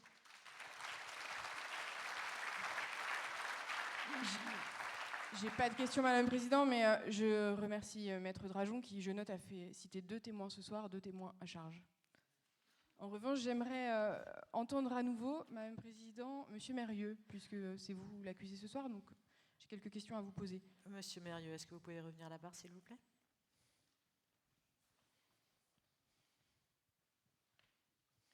Vous nous avez parlé de la nécessité de passer à l'acte. Si on n'est pas prêt à changer de vie, Monsieur Mérieux, comme vous l'avez fait, est-ce que vous pouvez être plus précis sur les changements qui vous semblent urgents d'opérer aujourd'hui? À titre individuel, donc? Oui. Oui. Déjà, arrêter de manger de la viande, on en a parlé. C'est un truc qu'on peut tous et toutes faire, je pense. Et puis, un autre truc, bon, ça c'est pour les plus aisés d'entre vous, mais arrêtez de prendre l'avion. Tout le monde ne peut pas se le permettre, mais ceux qui peuvent se le permettre, ce serait pas mal. Je dis ça comme ça parce qu'en fait, bon, pareil, normalement, vous avez dû voir ça dans les fresques aujourd'hui, où, bon, vous savez ce chiffre depuis la COP21, dont on essaie d'arriver, le nombre de tonnes de CO2 que nous, les êtres humains, on est censé émettre par an, si on veut limiter le réchauffement climatique d'ici 2050, on est censé émettre combien de tonnes? 2, exactement. Et en ce moment, on en émet combien en moyenne, nous, les Français et les Françaises? 10, exactement. Et donc, un aller-retour à New York pour un passager, c'est déjà 2 tonnes. C'est ce que c'était censé émettre dans une année. Donc, si un jour tu y vas, le restant de l'année, tu es en apnée. Tu manges plus, tu chies plus, tu fais plus rien, mon pote. Hein. C'est terminé. Hein. Non, mais c'est fou. Et vous savez, moi, c'est pour ça que j'habite dans les Landes, d'ailleurs, c'est parce que ma passion dans la vie, c'est le surf. Et j'ai jamais pu surfer les plus belles vagues de cette planète. Les plus belles vagues, elles sont en Indonésie. Si j'y allais, j'émettrais 5 tonnes. L'autre endroit où je rêverais de surfer un jour dans ma vie, c'est l'Australie. Mais l'Australie, pour y aller, c'est 7 tonnes. Donc il faut bien comprendre que dans un monde où on est censé en émettre que 2, prendre l'avion ne doit plus être considéré comme un petit plaisir coupable. Prendre l'avion, c'est un luxe de bourgeois occidental. Vraiment. Bah ouais. Mais les gens, ils ne s'en rendent pas compte, hein. C'est ça qui est marrant d'ailleurs. C'est ça qui est marrant. Combien de fois je me retrouve en soirée avec des gens qui sont là, ouais, moi j'ai fait l'Indo, j'ai fait la Thaïlande, cet hiver je fais le Costa. T'as rien fait du tout, Jean-Michel. T'as pris un billet d'avion, t'as posé ton cul sur un transat, t'as bu des mojitos pendant 2 semaines. Arrête un peu. Arrête de nous prendre pour des cons. Non, les gens ne se rendent même plus compte à quel point c'est pratique, l'avion. C'est vrai, les gens ne se rendent même plus compte. C'est devenu dans l'air du temps. Du coup, les gens le prennent comme si c'était une trottinette électrique. Mais non, l'avion, moi, je m'en suis rendu compte parce que la dernière fois que j'ai fait un long voyage, je suis allé au Maroc. J'y suis allé en bus depuis Bayonne. Ça m'a pris 3 jours. J'ai une copine, elle m'a rejoint en avion depuis Paris. Ça lui a pris 3 heures. On n'avait pas la même gueule le premier jour des vacances. Ah non, je suis allé la chercher à la sortie de l'aéroport, elle était toute joyeuse, toute heureuse. Tu m'étonnes, 5 heures avant, elle sortait de son lit. Moi, 5 heures avant, je bavais sur l'épaule d'un inconnu. Ben, vraiment. C'est pas ça les voyages. Les voyages, ça devrait être long. C'est là où il se passe vraiment des choses. Vous savez, moi, quand je suis allé en bus, donc, le premier bus, il m'a fait arriver jusqu'à Madrid. 12 heures. Quand je suis sorti du bus, dans ma tête, j'étais un héros. J'étais là, putain. Je suis arrivé là en bus, je suis pas arrivé là en bus, moi. Je l'ai mérité, ma paella. En fait, je suis Christophe Colomb. Bon, sans le côté colonialiste, hein, faites attention à ce que je dis quand même. Non, mais c'est vrai, c'est vrai. L'avion, c'est ultra pratique, on s'en rend pas compte. Les voyages, ça devrait être long, ça devrait être long. Je sais pas, vous vous souvenez quand vous étiez petite et que vous partiez en vacances en voiture avec vos parents? Ouais. Moi, j'adorais ces moments-là. J'adorais ces longs voyages en voiture. J'avais 2 petits frères. Ils sont pas morts, hein. J'avais 2 petits frères. Et dans la voiture, on jouait toujours au jeu du... Ben, moi, qu'est-ce que je fais? On joue à un jeu. Je réfléchis à quelque chose que moi, par exemple, que je pense dans ma tête. Et vous devez deviner ce que c'est que moi que je pense dans ma tête. Là, par exemple, le jeu, il a commencé. C'est un animal? Oui. C'est Pikachu? Oui. C'était toujours Pikachu, ok? Le jeu était très rapide.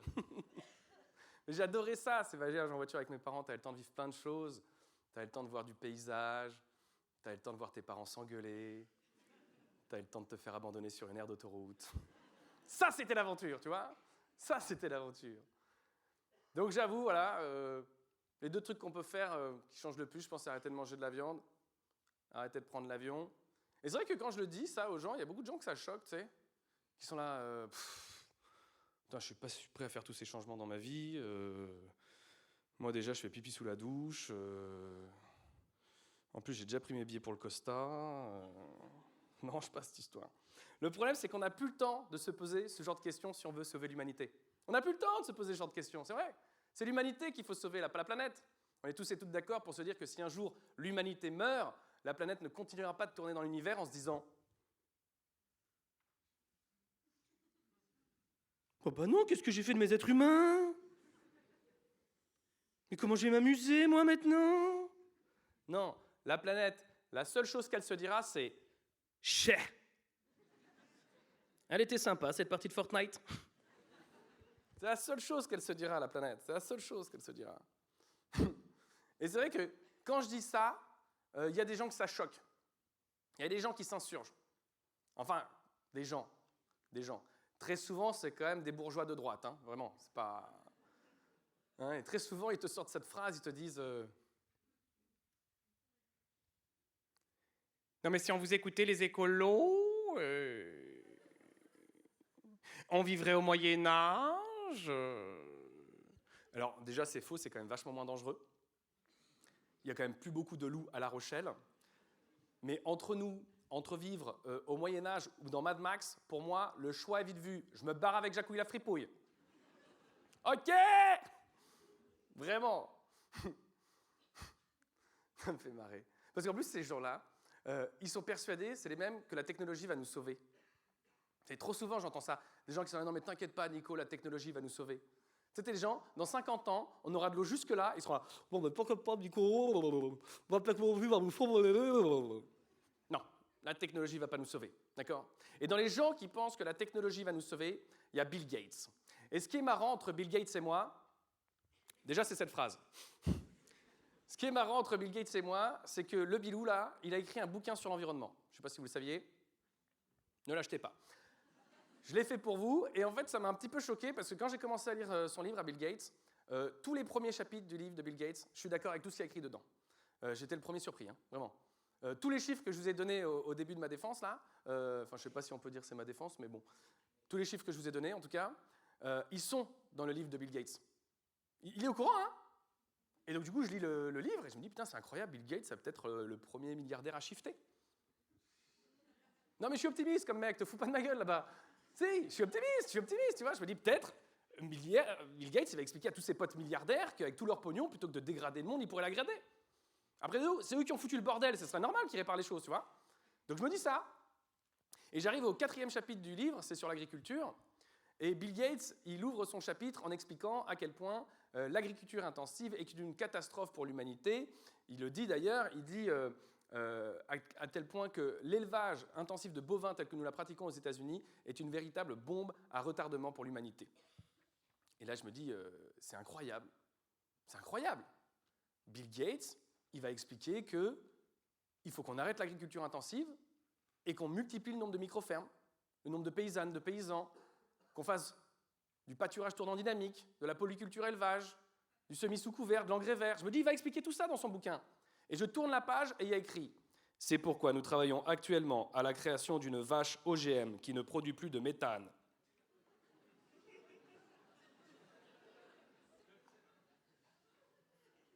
Imaginez mon étonnement. Et ça ne s'arrête pas là, je tourne la page et il y a écrit « Nous travaillons également sur un vaccin capable de réduire les agents méthanogènes des vaches. » Waouh! Là, je comprends que Bill Gates, c'est un amerloc. Il n'y a plus rien à foutre. Ils ont élu 2 fois Trump. Vraiment. C'est foutu, tu vois.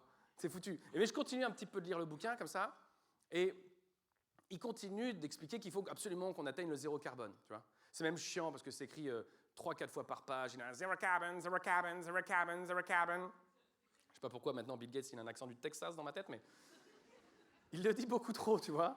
Et en fait, en lisant le livre, je comprends que le zéro carbone, pour Bill Gates, on ne va pas l'atteindre en changeant nos modèles de vie, nos modèles économiques, nos modèles de consommation. Non. Je comprends que pour Bill Gates, le zéro carbone, on va l'atteindre en produisant un maximum d'énergie verte et en investissant dans des entreprises qui essaient de trouver une solution pour prendre le carbone, je ne sais pas si c'est passé là dans ma phrase, pour prendre le carbone de l'atmosphère et le planquer dans le sol.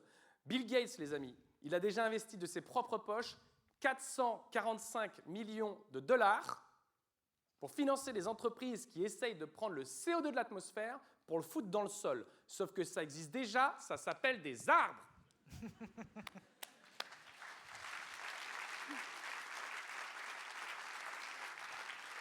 Excellente transition. J'aimerais désormais appeler à la barre Madame Anne Rostin, qui, elle, visiblement, n'abandonne pas son poste pour faire bouger les choses de l'intérieur, contrairement à vous, Monsieur Mérieux. Très bien. Merci, Monsieur Mérieux. Madame Rostin, merci. Vous êtes déjà là-bas. Quelle réactivité. Vous êtes directrice de la coopérative Carbone, qui, rappelons-le, organise le salon professionnel de la neutralité carbone et cette soirée tout public. Merci à vous. La coopérative Carbone, c'est une SCIC, une société coopérative d'intérêt collectif, on l'a dit tout à l'heure, il me semble, avec des sociétaires de tout horizon, structures privées, publiques, associations, citoyens et même agriculteurs, on l'a vu. Votre objectif est d'agir localement pour réduire notre impact sur le climat. Jurez-vous, Madame Rostin, de vous exprimer ce soir dans l'intérêt des générations futures? Je le jure. Très bien, Madame la procureure, le témoin est à vous. Madame Rostin, est-ce que vous pouvez nous expliquer ce soir en quoi vous essayez de faire changer les choses de l'intérieur et surtout concrètement, comment vous accompagnez les entreprises pour les aider à réduire leur empreinte carbone et environnementale?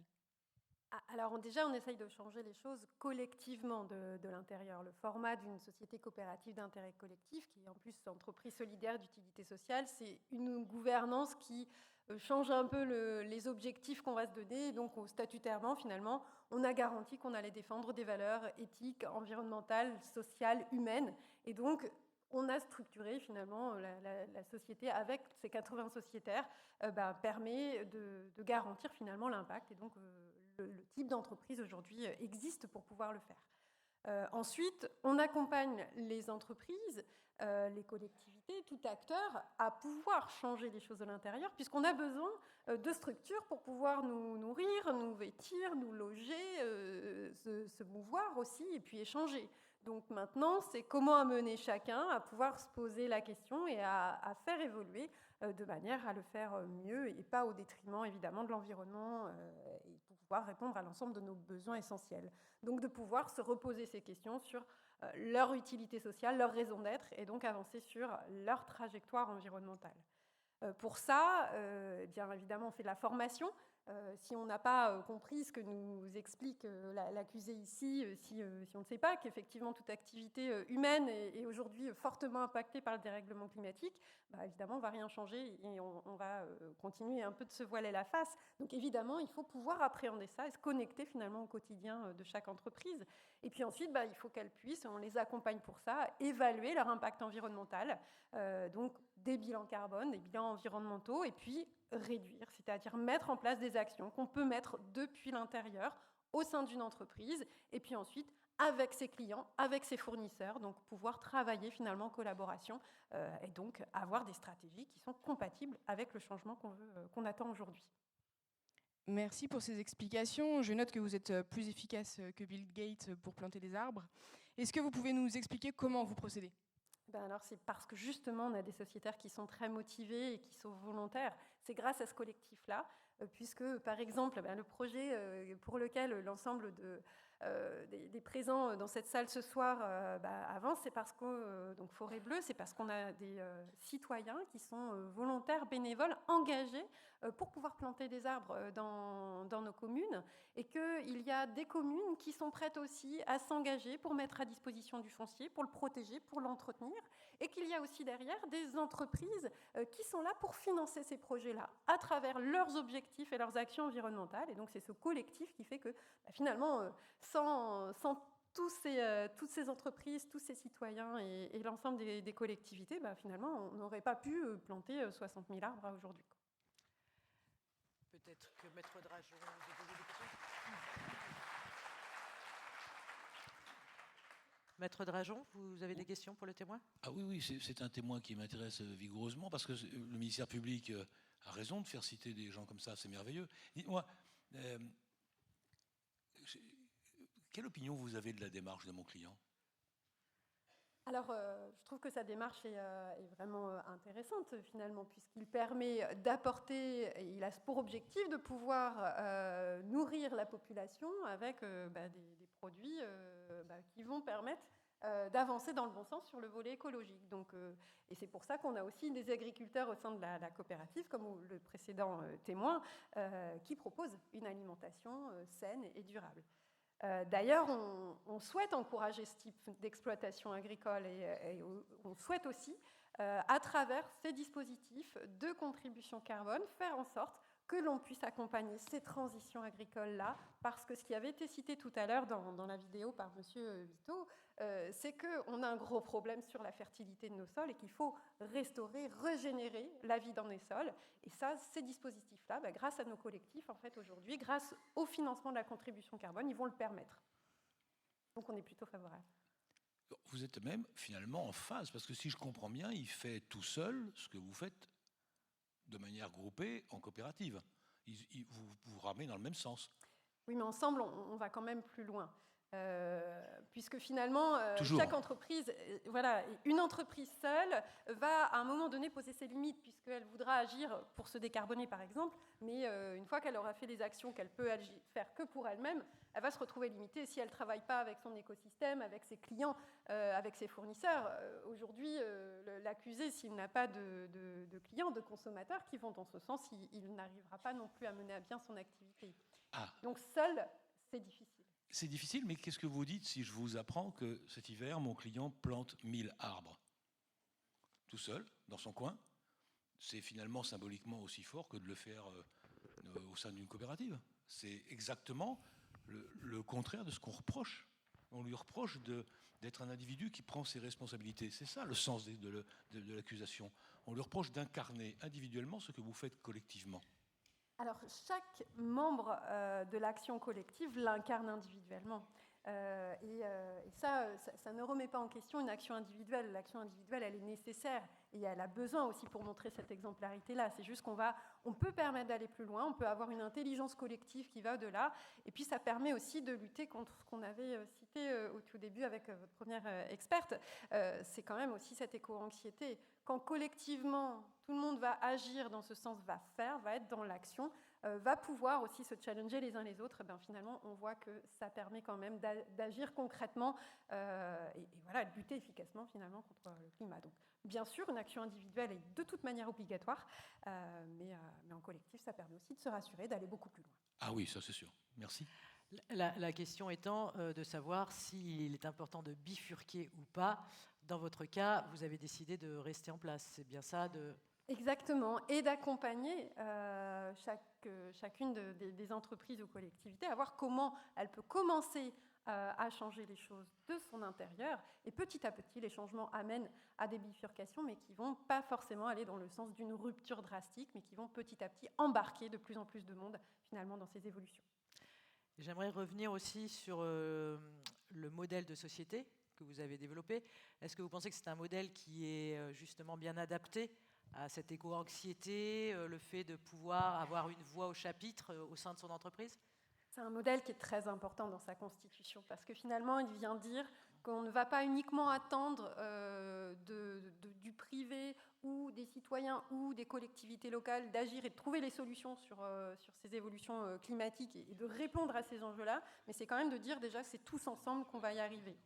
Et ensuite, le modèle des entreprises de l'économie sociale et solidaire, il est quand même important puisqu'il associe à sa gouvernance toutes ces parties prenantes. Les décisions, elles sont collectives et on est garanti statutairement qu'en fait, on va défendre des valeurs humaines et environnementales. On ne sera pas sur des profits attendus, il n'y aura aucune redistribution de dividendes auprès de l'ensemble des sociétaires. C'est vraiment par l'action collective et par ce co-entrepreneuriat qu'on arrive à avancer. Donc effectivement, c'est des statuts qui nous permettent de garantir la vocation qu'on veut défendre. D'accord. Et dernière question, est-ce que vous travaillez avec les entreprises sur leur raison d'être ? Puisqu'il y a des entreprises qui ont un impact environnemental très fort aujourd'hui. Est-ce que finalement, il vaut mieux pas mettre la main sous la clé sous la porte, ou alors comment vous les amenez à s'interroger sur leur raison d'être ? Alors effectivement, certaines arrivent à se poser ces questions-là. À partir du moment où on a fait son impact environnemental et qu'on voit que pour atteindre une trajectoire de décarbonation importante, aujourd'hui on attend du moins 80, moins 90% par rapport aux activités économiques sur les objectifs qu'on s'est cités, ben, finalement des fois évidemment ça nécessite d'avoir des évolutions drastiques sur l'activité, sur le changement du service et de la vocation. Donc ça vient se poser la question à quel besoin je viens répondre au niveau de l'humanité, comment je peux faire pour faire évoluer les compétences, mon entreprise, pour pouvoir apporter cette plus-value. Et donc effectivement, de toute manière, un modèle économique dans un monde, on l'a vu, ça a été évoqué au début, où de toute manière, le pétrole, c'est fini, on arrive sur quand même un fin de cycle. Bien, il faut savoir construire une activité économique qui n'aura moins besoin finalement de ces énergies fossiles, qui aura moins besoin d'intrants du bout du monde et qui du coup pourra avoir une pérennité dans le moyen terme. Très bien. Merci, Madame Resta. Est-ce que vous avez des questions supplémentaires ? J'ai pas de questions, Madame la Présidente. Toutefois, j'aimerais entendre Monsieur Turpin, qui est le dernier témoin. Très bien. Monsieur Turpin, si vous pouvez venir à la barre. Merci. Donc, dernier témoin. Monsieur Turpin, vous êtes dirigeant de l'entreprise AEC Bois, qui est basée à Sainte-Soule, qui a été créée en 2006. L'entreprise compte environ 35 personnes, comprenant un bureau d'études, des encadrants, des compagnons et des apprentis. Jurez-vous, Monsieur Turpin, de vous exprimer ce soir dans l'intérêt des générations futures ? Je le jure. Très bien. Madame.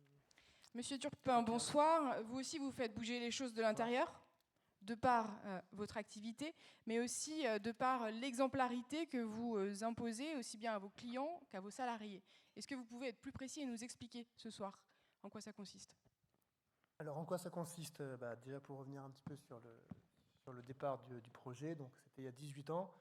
Je voulais créer une activité traditionnelle de menuiserie et de charpente, mais j'avais la volonté d'être un acteur de la construction, mais de l'être effectivement avec des pratiques vertueuses, mais voilà, sans la prétention de révolutionner des métiers ancestraux. J'ai voulu donner une orientation construction bas carbone dès le départ. Et voilà, c'était un petit peu des pratiques pas très courantes. Donc, j'ai pas voulu chercher à m'imposer ni à effectivement faire culpabiliser les gens qui construisaient avec beaucoup de plastique. Et petit à petit, j'ai plutôt cherché à encourager les clients, à leur faire des propositions. Et puis, il y avait ce volet effectivement nature de l'activité. Et puis, il y avait aussi le volet social, de créer une entreprise où chacun a envie de se lever le matin et a envie de venir travailler avec beaucoup de motivation. Donc d'avoir un environnement favorable pour que chacun puisse progresser chaque jour et effectivement s'impliquer dans ce projet d'entreprise. Donc voilà, un projet avec de l'activité bas carbone et avec l'humain au cœur du système et comme principe effectivement de base de jamais imposer les choses, de jamais effectivement, enfin en tout cas d'accepter la réticence des clients et les freins à des pratiques différentes de celles à laquelle on est habitué, et de proposer de la construction des matériaux biosourcés, des matériaux bas carbone, et d'essayer de développer l'entreprise pour avoir de plus en plus de contributions à ce type de construction. Donc voilà, d'encourager, d'accepter la différence et effectivement les freins, mais de toujours chercher à progresser et à continuer à avoir des propositions plus compatibles avec les moyens et avec les projets qui se présentaient à nous. Donc, et puis aussi, bien sûr, la cohérence du discours vis-à-vis des salariés, vis-à-vis des clients.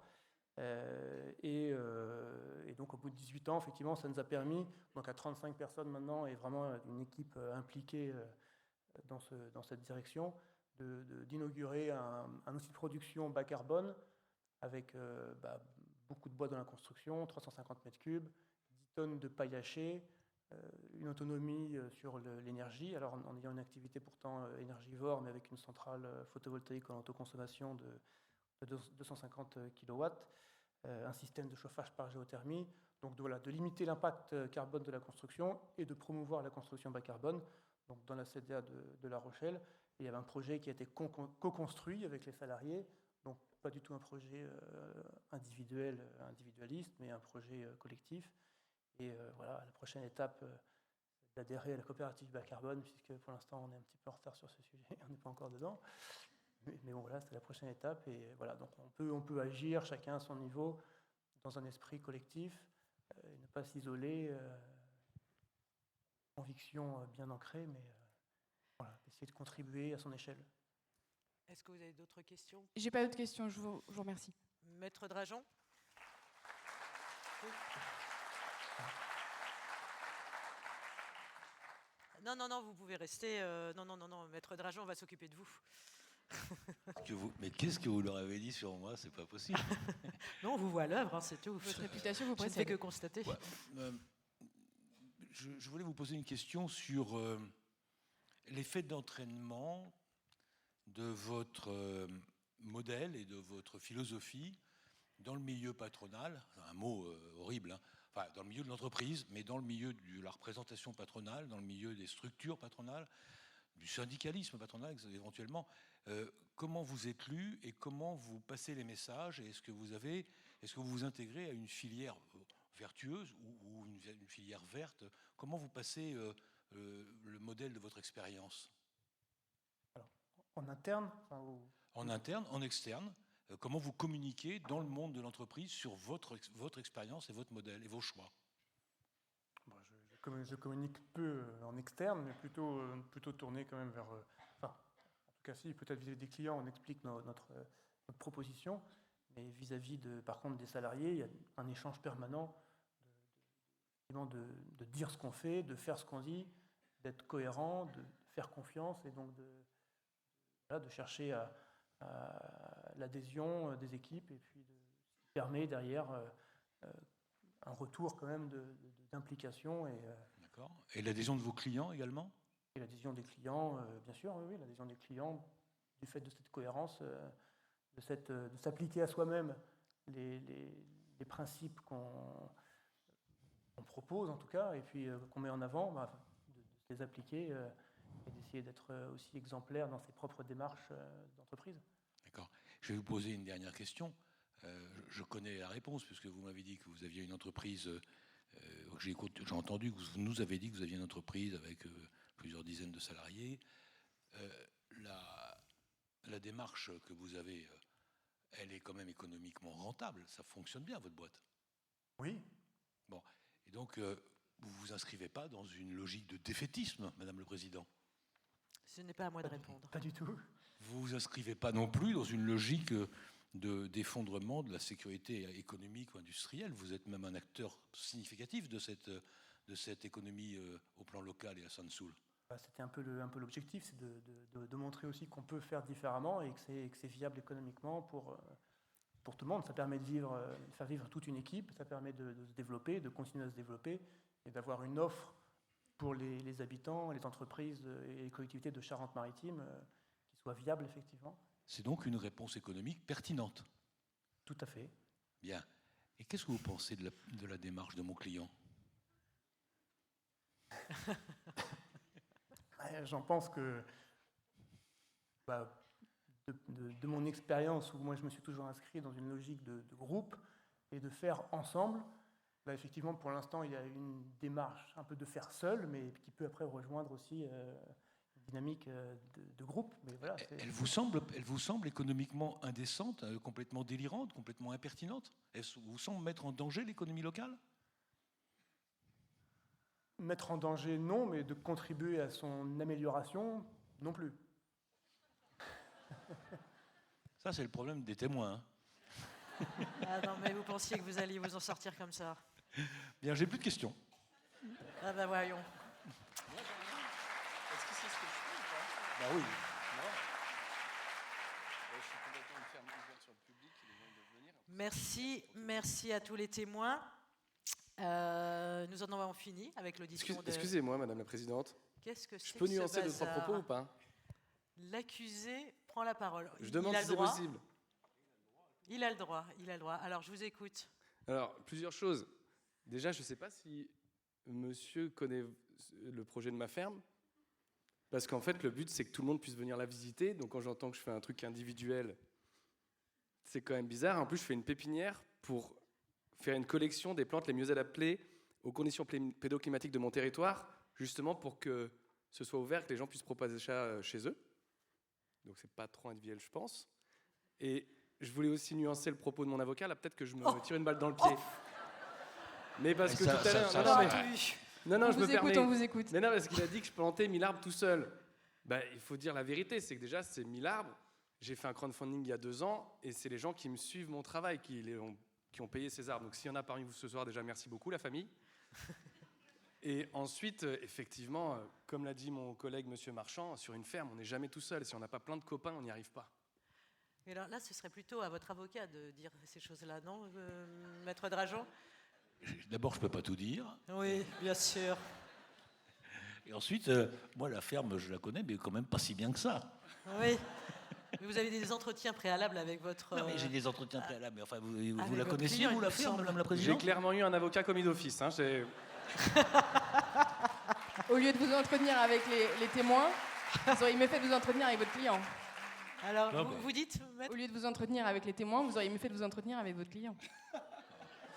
On va parler de vos incriminations dans quelques secondes, Madame la Procureure de la République. Alors justement, c'est bien le moment des plaidoiries. Ça tombe très très bien. Donc je vous demande, cher public, d'être très très attentif, puisqu'ensuite nous tirons au sort les jurés. Donc nous allons entendre les plaidoiries des différents avocats. Alors, d'abord, Maître Lustot, vos réquisitions, et ensuite la plaidoirie de Maître Drajon. Pardon. Je vous écoute. Madame le Président, Mesdames, Messieurs de la Cour, malheureusement, le positionnement de M. Mérieux ce soir est sans surprise. Vous êtes défaitiste, M. Mérieux. À vous écouter, on croirait que la situation est irréversible. La terre est trop petite, on est trop nombreux, il n'y a pas assez d'arbres, il faut faire moins d'enfants, il ne faut plus manger de viande, tout le monde est dépressif, on veut se suicider. À vous écouter, on croirait que c'est la fin du monde. Vos propos sont alarmistes, pessimistes, et ils ont pour seule conséquence, M. Mérieux, d'affaiblir le moral des autres. Vous êtes youtubeur, monsieur Mérieux, vous êtes comédien, vous êtes suivi et écouté par des milliers de personnes. J'ai été voir 205 000 personnes sur YouTube, 33 000 personnes sur Instagram. Mais battez-vous, encouragez les jeunes et les moins jeunes, parce que évidemment que chaque geste compte. L'impact individuel et collectif existe. Même les petits gestes s'additionnent et à grande échelle, évidemment, ils peuvent influencer les comportements, les marchés et les politiques. Au lieu de ça, Monsieur Mérieux, qu'est-ce que vous faites? Vous fuyez. Vous fuyez, vous changez de vie et vous vous servez de vos réseaux pour prôner votre pessimisme. Ainsi, Monsieur Mérieux, et je n'ai pas honte de le dire, c'est d'ailleurs pour ça que vous êtes poursuivi ce soir, vous vous rendez coupable de prosélytisme en décourageant ouvertement les jeunes et les moins jeunes. Vous rendez les générations futures anxieuses et l'anxiété, ça paralyse. Si tout le monde abandonne lâchement ses fonctions clés comme vous le faites, qu'est-ce qu'on va devenir? Que va-t-on devenir? Que va devenir notre pays? Et concernant l'agroécologie plus particulièrement, si cela semble effectivement être un bon modèle agricole qui respecte le vivant, est-ce que vous pensez réellement pouvoir nourrir tout le monde avec vos petits bras? N'est-ce pas un petit peu présomptueux, Monsieur Mérieux, je m'adresse à vous, hein, je vous remercierai de bien vouloir m'écouter. Est-ce que ce n'est pas un petit peu présomptueux de vouloir changer de métier pour un citadin qui n'a jamais connu que les scènes et les micros? Combien de temps, Monsieur Mérieux, il va vous falloir pour devenir opérationnel? C'est une vraie question, puisqu'on n'a plus le temps, et ça, vous avez parfaitement su nous le dire. Alors, évidemment, aujourd'hui, nous sommes inquiets pour l'atteinte à la sécurité alimentaire, économique et industrielle en France. Mais au lieu d'être aussi pessimiste, vous devriez évidemment, au contraire, porter un message d'espoir. Vous devriez encourager nos générations futures à changer les choses de l'intérieur. Les différents témoins qu'on a eus ce soir, ils vous l'ont parfaitement expliqué et surtout, ils nous en ont convaincus. Je remercie à nouveau l'avocat de la défense d'avoir fait citer 2 témoins clés. Vous devriez plutôt vous tourner vers eux, ceux qui œuvrent déjà au quotidien, pour évidemment les mettre en lumière. Vous aviez Anne Rostin ce soir, Clément Turpin qui était présent. Ils n'ont pas des milliers de followers, eux, non. Mais pourtant, ils auraient bien besoin d'être mis en lumière. Et puis les grands systèmes industriels, évidemment, ils peuvent aussi évoluer en interne pour intégrer notamment les principes écologiques. Les générations futures, elles ont un rôle à jouer justement pour pousser les entreprises à devenir plus vertueuses, à se remettre en question et à faire évoluer leurs pratiques et même leur raison d'être. Si leur direction joue le jeu, comme on l'a entendu ce soir, évidemment, c'est un facteur de stabilité. Et merci à nouveau, Monsieur Turpin, vous nous l'avez parfaitement dit, chez vous, il n'y a pas de turnover. Il faut donc que ces générations futures, elles s'engagent en politique, c'est ce que nous a dit Monsieur Biteau, elles s'engagent en politique et que les politiques publiques, qu'est-ce qu'elles doivent faire? Elles doivent soutenir les agriculteurs aux pratiques vertueuses afin que l'agriculture respecte le climat, la santé et garantisse notre souveraineté alimentaire. Alors tout seul, Monsieur Mérieux, petit paysan, vous me pardonnerez le terme, comment voulez-vous faire bouger les lignes? Vous savez pas, je répète, vous n'avez pas entendu, je répète. J'ai dit petit paysan. La cuisine n'a Monsieur pas Mérieux. entendu et l'avocat n'a pas entendu non plus. C'est problématique, donc je répète. C'est un problème. Comment voulez-vous faire bouger les lignes? Évidemment que ça demande un engagement de tous au sein de notre quotidien. J'en arrive à mes réquisitions, Madame le Président. Évidemment, ce soir, vous condamnerez Monsieur Mérieux, la question ne se pose pas. Et à titre de sanction, je vous demande de lui imposer à ce monsieur de bien vouloir reprendre ses fonctions de youtubeur et de comédien à temps plein, afin qu'il fédère, afin qu'il motive, et pourquoi pas qu'il forme nos générations futures sur la manière d'agir à son échelle au sein même de son écosystème. Parce que, évidemment, nous pouvons faire changer les choses de l'intérieur sans changer radicalement de vie, et simplement en étant conscients que nous avons le pouvoir, chacun, individuellement, d'agir et de faire bouger les lignes.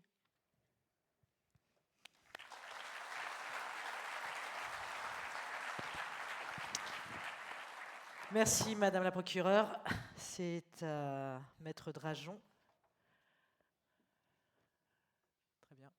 C'est un réquisitoire auquel je m'attendais, parce qu'en fait, la question, c'est qu'est-ce qu'on est venu faire là? Moi, j'ai un coup de téléphone d'un client que je ne vais jamais rencontrer, qui me dit qu'il est poursuivi au plan pénal.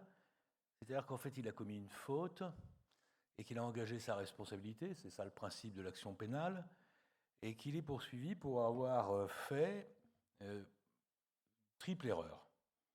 D'abord, avoir commis une espèce de délit passif de défaitisme, Après, tout en même temps qu'il était défaitiste, il faudrait un jour que le parquet s'explique, et il était en même temps prosélyte, ce qui est quand même singulièrement incompatible. Et pour la suite, il aurait porté, ça c'est le coup de grâce, c'est la flèche du part, c'est le coup de pied de l'âne, il aurait porté une atteinte à la sécurité alimentaire, économique et industrielle de la France. Tout ça, mesdames, messieurs les jurés, en ayant simplement décidé d'aller faire pousser des poireaux dans les Landes. C'est quand même pas mal. C'est-à-dire, on se demande ce qu'on aurait imaginé comme instrumentum de poursuite s'il avait décidé de monter une ferme industrielle ou de participer, par exemple, à un journal, reporter ou autre, faire un truc collectif. Hélène Cixous, qui est une philosophe que le parquet connaît, n'est-ce pas ? Elle dit que les drames, les catastrophes, les douleurs se vivent et se perçoivent individuellement. Elle dit également que les joies, les bonheurs, se perçoivent tout aussi individuellement et que par voie de conséquence, la première des réponses à apporter à un drame qu'on constate, c'est une réponse individuelle, personnelle. Ça s'appelle la dignité, ça s'appelle la liberté, ça s'appelle simplement, au sens où on l'entend dans les républiques, ça s'appelle un acte politique. L'acte politique, il commence à l'individu. Et il commence, et il ne peut pas commencer ailleurs, il est nécessaire. Il n'y a pas d'action collective sans une prise de conscience et sans une démarche individuelle. Parce que la douleur est individuelle. Hélène Cixous, on ne peut pas dire que ce soit une grande bourgeoise, ce n'est pas exactement le genre, mais en revanche, on peut dire qu'elle sait de quoi elle parle quand elle parle de douleur. Alors, quand je vois les poursuites qui sont menées contre mon client, je me dis que finalement, Madame le procureur de la République, puisque vous êtes l'auteur de la citation, vous décodez votre philosophie. Vous avez envie que les gens fonctionnent comme vous envisagez qu'ils fonctionnent, vous ne voyez que vos solutions, vous n'envisagez que vos solutions, et votre citation est un petit peu totalitaire. Vous avez ce talent incroyable de tout pénaliser. Et vous voyez du pénal partout. Vous voyez du pénal dans le droit de la famille, vous voyez du pénal dans le droit de l'environnement, vous voyez du pénal dans le droit du travail, vous voyez du pénal... Il n'y a pas un secteur du droit que vous n'ayez pas investi. Et quand quelqu'un vous dit « je sors de votre secteur et je prends la responsabilité d'agir comme je l'entends, moi, personnellement », c'est encore du pénal. Finalement, si je suis votre raisonnement, il n'y a que véritablement que mort qu'on n'est plus sujet de droit pénal. Et encore, je pense qu'on a des sujets sur la question parce que vous avez réglementé le règlement des cimetières. Donc, moi, quand j'écoute mon client, j'y vois du courage, j'y vois de la vertu, j'y vois du dynamisme, j'y vois de l'altruisme, j'y vois plein de qualités humaines qui vident votre citation, qui la siphonnent et qui font qu'en réalité, défaitisme. Vous avez entendu mon client ? Moi, je vois beaucoup plus de défaitisme dans votre citation, je vois beaucoup plus de défaitisme dans la grosse ou le scepticisme sur les questions environnementales, tous ces gens qui vous disent oui, allez écouter, on va revenir à l'âge de pierre ou on va régresser. Et je veux dire, la régression, elle est dans leur tête, elle n'est pas dans sa tête, elle n'est pas dans son mode de fonctionnement. Le défaitisme, il est partout, sauf dans la tête de mon client. Alors vous le lisez comme une défaite, mais vous faites un péché de lecture égotique de la question. Mon client est tout sauf défaitiste. C'est vous qui l'êtes, madame. Atteinte à la sécurité alimentaire, économique et industrielle de la France. Vous avez écouté monsieur le député. Il vous explique, il vous a donné des chiffres. C'est très exactement le contraire. C'est le modèle économique que défend mon client qui précisément va vous permettre d'atteindre, de garantir l'autonomie, sinon industrielle, au moins agricole de la France. Je ne vois pas tellement bien ce que vous lui reprochez. Il n'est pas industriel. Vous lui reprochez peut-être de ne pas être industriel, de ne pas être au CAC 40. Il n'y sera jamais. Il n'est pas câblé pour ça. Mais... Non, mais vous le voyez au CAC 40 Non, mais... Ce n'est pas ce qu'on reproche à M. Mérieux. Non, mais vous ne lui reprochez pas ça. On lui reproche de porter atteinte à la sécurité alimentaire, économique et industrielle de la France. Moi, je vous le dis, il est le garant de cette autonomie. Il est le garant, ce n'est pas moi qui vous le dis, c'est M. Bitot. Mais quand M. Bitot vous le dit, vous applaudissez, et quand je vous le dis, vous incriminez. Alors, je vous dis, madame, très respectueusement, quand vous dites, in fine de vos réquisitions, que en répression, vous voulez condamner mon client à refaire ce qu'il a décidé de ne pas faire. Vos réquisitions sont un petit peu totalitaires. Quand j'avais 18 ans, j'aurais dit que vous êtes un peu facho. Bon, mais je n'ai plus 18 ans, vous l'avez remarqué. Donc, vos réquisitions sont totalitaires. Vous voulez contraindre mon client à faire ce qu'il ne veut pas faire. C'est exactement ce qu'on fait dans les États totalitaires. Vos réquisitions sont des réquisitions politiques. Et mon client ne cédera pas. Vous relaxerez, madame. Merci, Maître Drageon.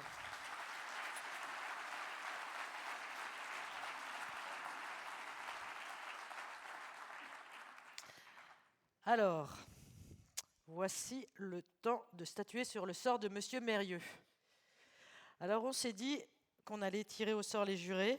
On s'est dit une petite main innocente. Nicolas, ça va ?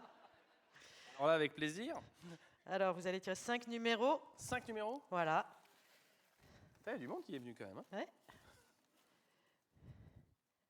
Alors, je vous demanderai de venir assez vite quand même parce que le temps est compté. Alors, ce qui est horrible, c'est que d'habitude, tu vois, dans les spectacles, les gens, on leur demande de lever la main si vous voulez venir sur scène. Là, on prend 5 personnes qui n'ont rien demandé. Quoi. C'est ça, c'est ça. Donc, le 896. Et en plus, pour t'accuser. 896. Allez, allez, allez. Venez, 896. Il est où? Il veut pas se montrer? Ouais, d'où l'importance de demander aux gens qui veulent bien de lever la main. Non, mais il y a les planqués. Il y en a qui sont planqués.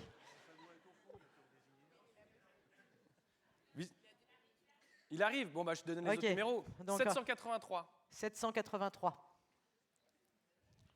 783, une personne arrive. Là, je vois. Non? Oui. Oui. Merci. 787. 787. Je suis que dans les 700. 754. Non, non, il y en a d'autres. Oui, vous pouvez applaudir les gens qui ont le courage de venir, c'est sympa pour eux.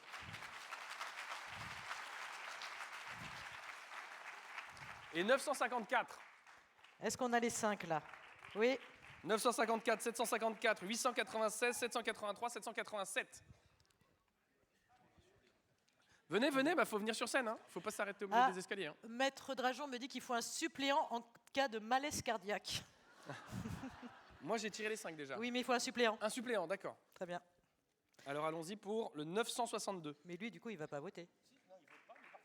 Il participe, mais il ne vote pas. Ok. Tu vérifies. Ça fait plaisir. 1, 2, 3, 4. Vous êtes... Il en manque un. Une personne Ah arrive. non, voilà. Alors, est-ce que vous êtes la suppléante, madame, ou est-ce que vous êtes la 5e? C'est la suppléante? Ah non, bah, là, ouais, on est 5, et puis normalement, il devrait 6. Oui, il devrait y avoir une 6e personne. Merci. Et alors, vous voulez quoi? Elle me donne le ticket comme si on était à la poissonnerie, tu sais. Asseyez-vous. C'est moi. Ah, voilà. Allez, 1 kilo de dorade pour madame, qu'est-ce que je lui mets? Alors, la Cour va se retirer pour délibérer. Mais, Monsieur Mérieux, je vais vous donner la parole une dernière fois. Alors, on ne sera pas là pour votre défense, mais à la fois, on n'est pas une vraie cour, donc bon, on casse un peu les codes. Donc, on a, sur la dernière intervention de Monsieur Mérieux, une dizaine de minutes pour délibérer ensemble. Donc, on va quitter la scène et on va les délibérer ensemble. Monsieur Mérieux, si vous voulez venir à la barre pour votre dernière défense. Et nous, je vais prendre un stylo, hop. Et nous allons délibérer. Et nous allons partir et nous allons délibérer. Ah d'accord. Voilà. D'accord. Messieurs, dames, les jurés, si vous voulez bien me suivre. Ah mais il n'y a que les jurés et vous qui partez, c'est ça? Oui. Ok. C'est ça. À tout à l'heure. Allez, à tout de suite. Pensez que ça va aller ou pas? Tu sais que la procureure, quand elle m'a engueulé, j'y croyais, j'étais là, merde, je suis vraiment un connard en fait. Ça m'a fait flipper. Bon, j'en profite, vu que c'est la fin, pour faire un petit peu de discours militantiste. Il y a des gens qui disent, mais c'était pas le début du spectacle ça déjà? Il fait pas que ça ce mec? Non. Qui gouverne le monde aujourd'hui? Ouais, l'argent, on peut dire ça comme ça. Google, Amazon, Facebook, Apple, Microsoft. Bien placé pour vous en parler, Google, c'est quand même mon patron. Ces 5 groupes-là, c'est les 5 groupes qui font le plus d'évasion fiscale chez nous. Ok? C'est grave l'évasion fiscale. C'est les gens qui sortent des milliards d'euros de notre économie, et nous, après, on nous demande de payer la dette. Moi, je paye la dette. Tu payes la dette, madame? Tu payes les impôts? Ouais. Toi aussi, tu payes la dette? Ouais, tu payes les impôts? Vous pensez que Jeff Bezos, il paye la dette? Jeff Bezos, hein, pour ceux qui ne parlent pas espagnol. Ouais. Jeff Bezos, il a autre chose à foutre que de payer la dette, tu vois. Lui, il fait des trucs de riches, il fait des tours de fusée, il s'amuse, il a autre chose à faire que de se connecter à France Connect, tu vois. C'est un truc de pauvre de payer les impôts, les amis. C'est vrai. Tu veux applaudir, c'est une pauvre qui dit « Ouais, il a raison !» Non, mais c'est vrai. Et en plus, ça m'énerve parce que ces gens-là sont hypocrites. Ils ne te disent pas qu'ils font de l'évasion fiscale. Ils te disent « Ah non, non, non, on fait de l'optimisation fiscale. Ça n'a rien à voir. » Pour moi, c'est comme si un mec il trompait sa copine, il disait « Ah non, non, non, je n'ai pas trompé ma copine. J'ai couché avec une autre fille. Ça n'a rien à voir. » Et pourquoi je vous parle de ça? Parce que le fond du problème écologique, on n'en parle pas assez, mais c'est un problème de lutte des classes. Il faut en parler de ça. Le fond du problème écologique, c'est un problème de lutte des classes. Moi, il y a un exemple qui me touche particulièrement depuis que j'habite dans le sud-ouest et que je suis dans le monde agricole. Vous savez, chaque été, on a des restrictions d'irriguer. Ça peut durer plusieurs semaines sans qu'on ait le droit d'arroser nos champs. Pendant la même période, tous les golfs de la côte, tous les soirs, c'est pas le bruit des cigales. Ça veut dire que la priorité pour nos gouvernements, c'est pas de nourrir les gens, c'est que des mecs en mocassins glans pendant leurs vacances puissent pousser la balle. Ça, c'est un exemple personnel. Maintenant, je vous donne un exemple mondial. On le sait toutes et tous maintenant, ce chiffre, on l'a répété tout à l'heure. Nous, les Français, les Françaises, on émet en moyenne 10 tonnes. Le 2, ouais, c'est l'objectif, mais on en émet 10, ok? Et en fait, on connaît tous et toutes ce chiffre, mais je trouve qu'on oublie souvent dans cette phrase le mot « en moyenne ». C'est vrai? Il y a une étude qui est sortie il y a 3 ans, qui parlait du bilan carbone en fonction des catégories socio-professionnelles des Français et des Françaises. Quelqu'un qui est au RSA dans notre pays émet un peu moins de 3 tonnes. Donc arriver à 2, c'est jouable, hein, si le gouvernement s'y met. Je ne vais pas demander à cette personne de faire des efforts. C'est déjà assez compliqué comme ça. Moi, j'étais au RSA pendant 2 ans, je sais ce que c'est. Quelqu'un qui est au SMIC dans notre pays est un peu en dessous de 5 tonnes. Donc là aussi, on peut très bien imaginer que si les gouvernements s'y mettaient pour faire avoir accès à des transports plus verts, pour rénover leur logement, pour que ça soit plus des passoires thermiques, on peut imaginer que quelqu'un qui est au SMIC dans notre pays, sans être écolo, puisse très facilement arriver à 2 tonnes de CO2. Maintenant, on va prendre quelqu'un dans cette étude qui a un gros salaire. Selon cette étude, quelqu'un qui gagne 5 800 € net par mois. Dans notre pays, quelqu'un qui gagne ce salaire-là émet 25 tonnes en moyenne. Vous avez vu le gap? RSA un peu moins de 3, SMIC un peu moins de 5, gros salaire, 25 tonnes. Et là, les amis, je viens de vous parler de quelqu'un que vous et moi, on peut croiser dans notre vie. Ça peut être votre médecin, votre avocat. C'est des gens qu'on est amenés à croiser dans notre vie, tu vois. Quelqu'un qui a un gros salaire. Mais ne vous trompez pas d'ennemis. Maintenant, on va imaginer ce que peut émettre quelqu'un qu'on ne croise pas dans notre vie. Un ou une millionnaire. Combien ça peut émettre? 100? 150? On va aller plus loin. 500. On va imaginer ensemble ce que peut émettre un ou une milliardaire. Les milliardaires sur notre planète, messieurs, dames, émettent par individu, en moyenne, rien qu'avec leur train de vie, 10 000 tonnes de CO2. C'est 1000 fois plus que notre moyenne. Et là, je parle juste que de leur train de vie. Si on prend leurs actions, leur argent qu'il y a sur leur banque et leurs entreprises, on est à des dizaines de millions de tonnes de CO2 pour chaque milliardaire. Je ne sais pas si vous vous rendez compte de ce que je suis en train de vous expliquer. Je suis en train de vous dire qu'on vit dans un monde qui est dans une grosse merde à cause d'un système où les 100 personnes les plus riches de cette planète détiennent 50% des richesses qui y circulent. Moi, je souhaite la mort de personne. Mais 100 bonhommes, ça rentre dans un bus. Je veux dire, c'est pas... Après, évidemment, un bus, ils n'iront pas. Un bus, c'est un truc de prolo, les bus, ils n'iront pas. Donc moi, ce que je vous propose, et on fait une cagnotte litchi mondiale On réunit blindé d'oseille. Attends, avant d'applaudir, laisse-moi finir le raisonnement. On fait une cagnotte litchi mondiale. On réunit blindé d'oseille. Une fois qu'on a plein d'oseille, qu'est-ce qu'on fait? On appelle Elon Musk, on lui commande une fusée. Elon Musk, je le connais, c'est un gamin, il va être chaud de fou. Il va dire, moi, vous m'achetez une fusée! Moi, vous m'achetez une fusée! Mais c'est génial, je pourrais venir avec vous! T'inquiète pas, bonhomme. Et là, au moment où on a acheté la fusée, on envoie des cartons d'invitation aux milliardaires de la planète pour leur expliquer qu'ils ont gagné une place pour aller voir un défilé Chanel Up the Moon. Là, ils vont être chauds de ouf. Vraiment, ils vont dire, comment ça, un défilé Chanel sur la Lune? Mais comment ça se fait que je n'y ai pas pensé plus tôt? Il faut que j'en sois, comment je m'habille, comment je le cours, je ne sais pas, mais j'irai. Au moment où ils y vont, le jour où la fusée elle décolle, on attend qu'elle soit à 7-8 km pour bien voir le spectacle. Et pah! Et croyez-moi, ce jour-là, je ne serai pas regardant sur les émissions de CO2. Oh non! Ce sera un jour férié.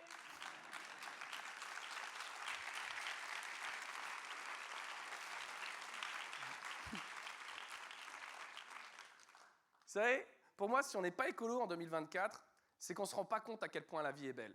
C'est qu'on s'émerveille plus de rien. C'est qu'on est parisien finalement. Mais les autres. Les autres, vous savez que la vie, c'est pas que du béton, des gens qui font la gueule et des cafés à 5 balles. La vie, elle est belle et elle mérite d'être préservée. C'est pour ça qu'on n'a plus le temps de se renvoyer la balle. Parce que trop souvent, je vois ça, des gens qui se renvoient la balle. Madame le procureur n'est pas là, si elle est là, voilà. C'est des gens qui sont non, mais c'est pas à moi de faire des efforts.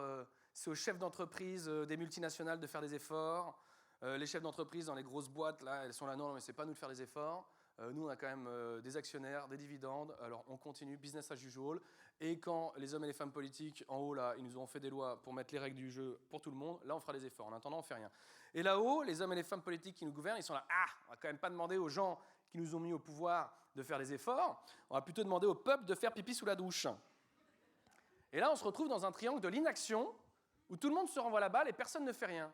Et ce qui est dommage, c'est que notre société, elle est faite de gens au chaque angle de ce triangle. C'est-à-dire, moi, je suis un genre, vous êtes des gens, les chefs d'entreprise, c'est des gens, les hommes et les femmes politiques, c'est des gens, sauf Macron, qui est peut-être le fils caché du chétan. Mais sinon, on est tous et toutes des gens, d'accord? Et on doit tous et toutes faire des efforts.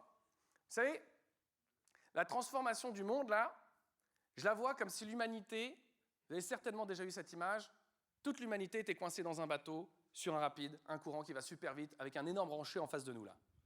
On le voit, ce rocher. Il arrive de plus en plus vite en face de nous, ce rocher. Et dans ce navire, il y a des gens qui font la fête à l'avant du bateau, qui s'amusent bien. Mais il y a des gens qui commencent à descendre dans les cales du navire. Parce que dans les cales, il y a des rames, il y a des pagaies, qui sont des solutions pour qu'on s'en sorte. Il y en a plein des solutions, vous en avez certainement vu plein aujourd'hui. Elles existent, ces solutions. Et moi, ce que je souhaite de tout mon cœur, c'est qu'on soit tellement nombreux et nombreuses à descendre dans les cales du navire et qu'on se saisisse de ces rames que petit à petit, on se mette à ramer dans le même sens. On se mette à ramer, et tout doucement, parce que le bateau du capitalisme, il est long à bouger. Tout doucement, on arrive à changer sa trajectoire. Tout doucement. Et au lieu de s'exploser dans le rocher qui est en face de nous, on touche la coque, parce qu'on va toucher, et on continue notre route. Et si jamais un jour on y arrive, bah franchement, les gens qui continueront à faire la fête à l'avant du bateau, on les jettera par-dessus bord, et puis c'est tout. Et ce ne sera pas grave.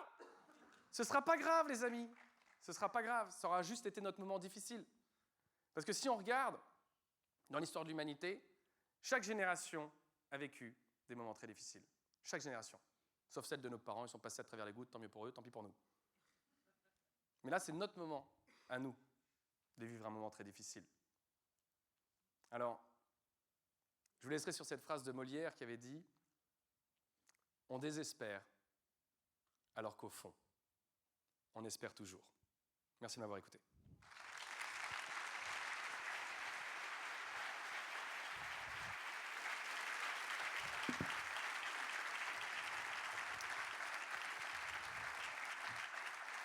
Prendre cher.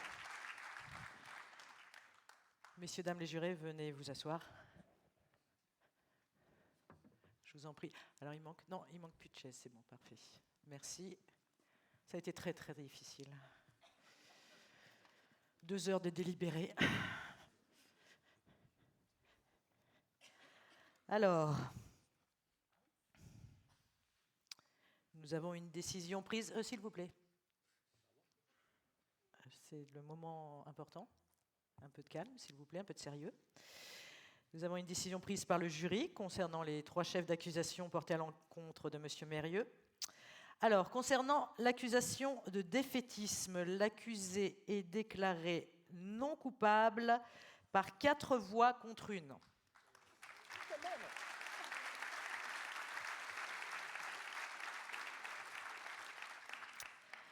Concernant l'accusation de défaitisme, l'accusé est déclaré coupable... Non, pardon, de prosélytisme, excusez-moi.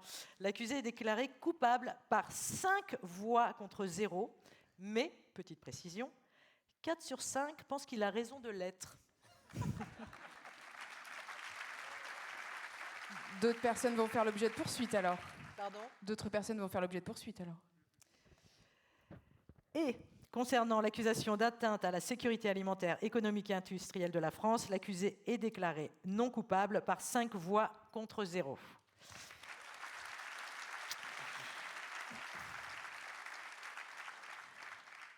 Monsieur Mérieux, vous êtes relaxé au bénéfice du doute, on va dire, hein ? Mais on espère vraiment vous revoir dans d'autres circonstances. Merci à tous, mesdames et messieurs de la Cour, mesdames et messieurs du jury, mesdames et messieurs du public, monsieur Mérieux, ainsi que les témoins. J'aimerais vous remercier pour la haute tenue de ces débats, de leur qualité. Merci à vous, cher public, pour la qualité de votre écoute et à l'année prochaine.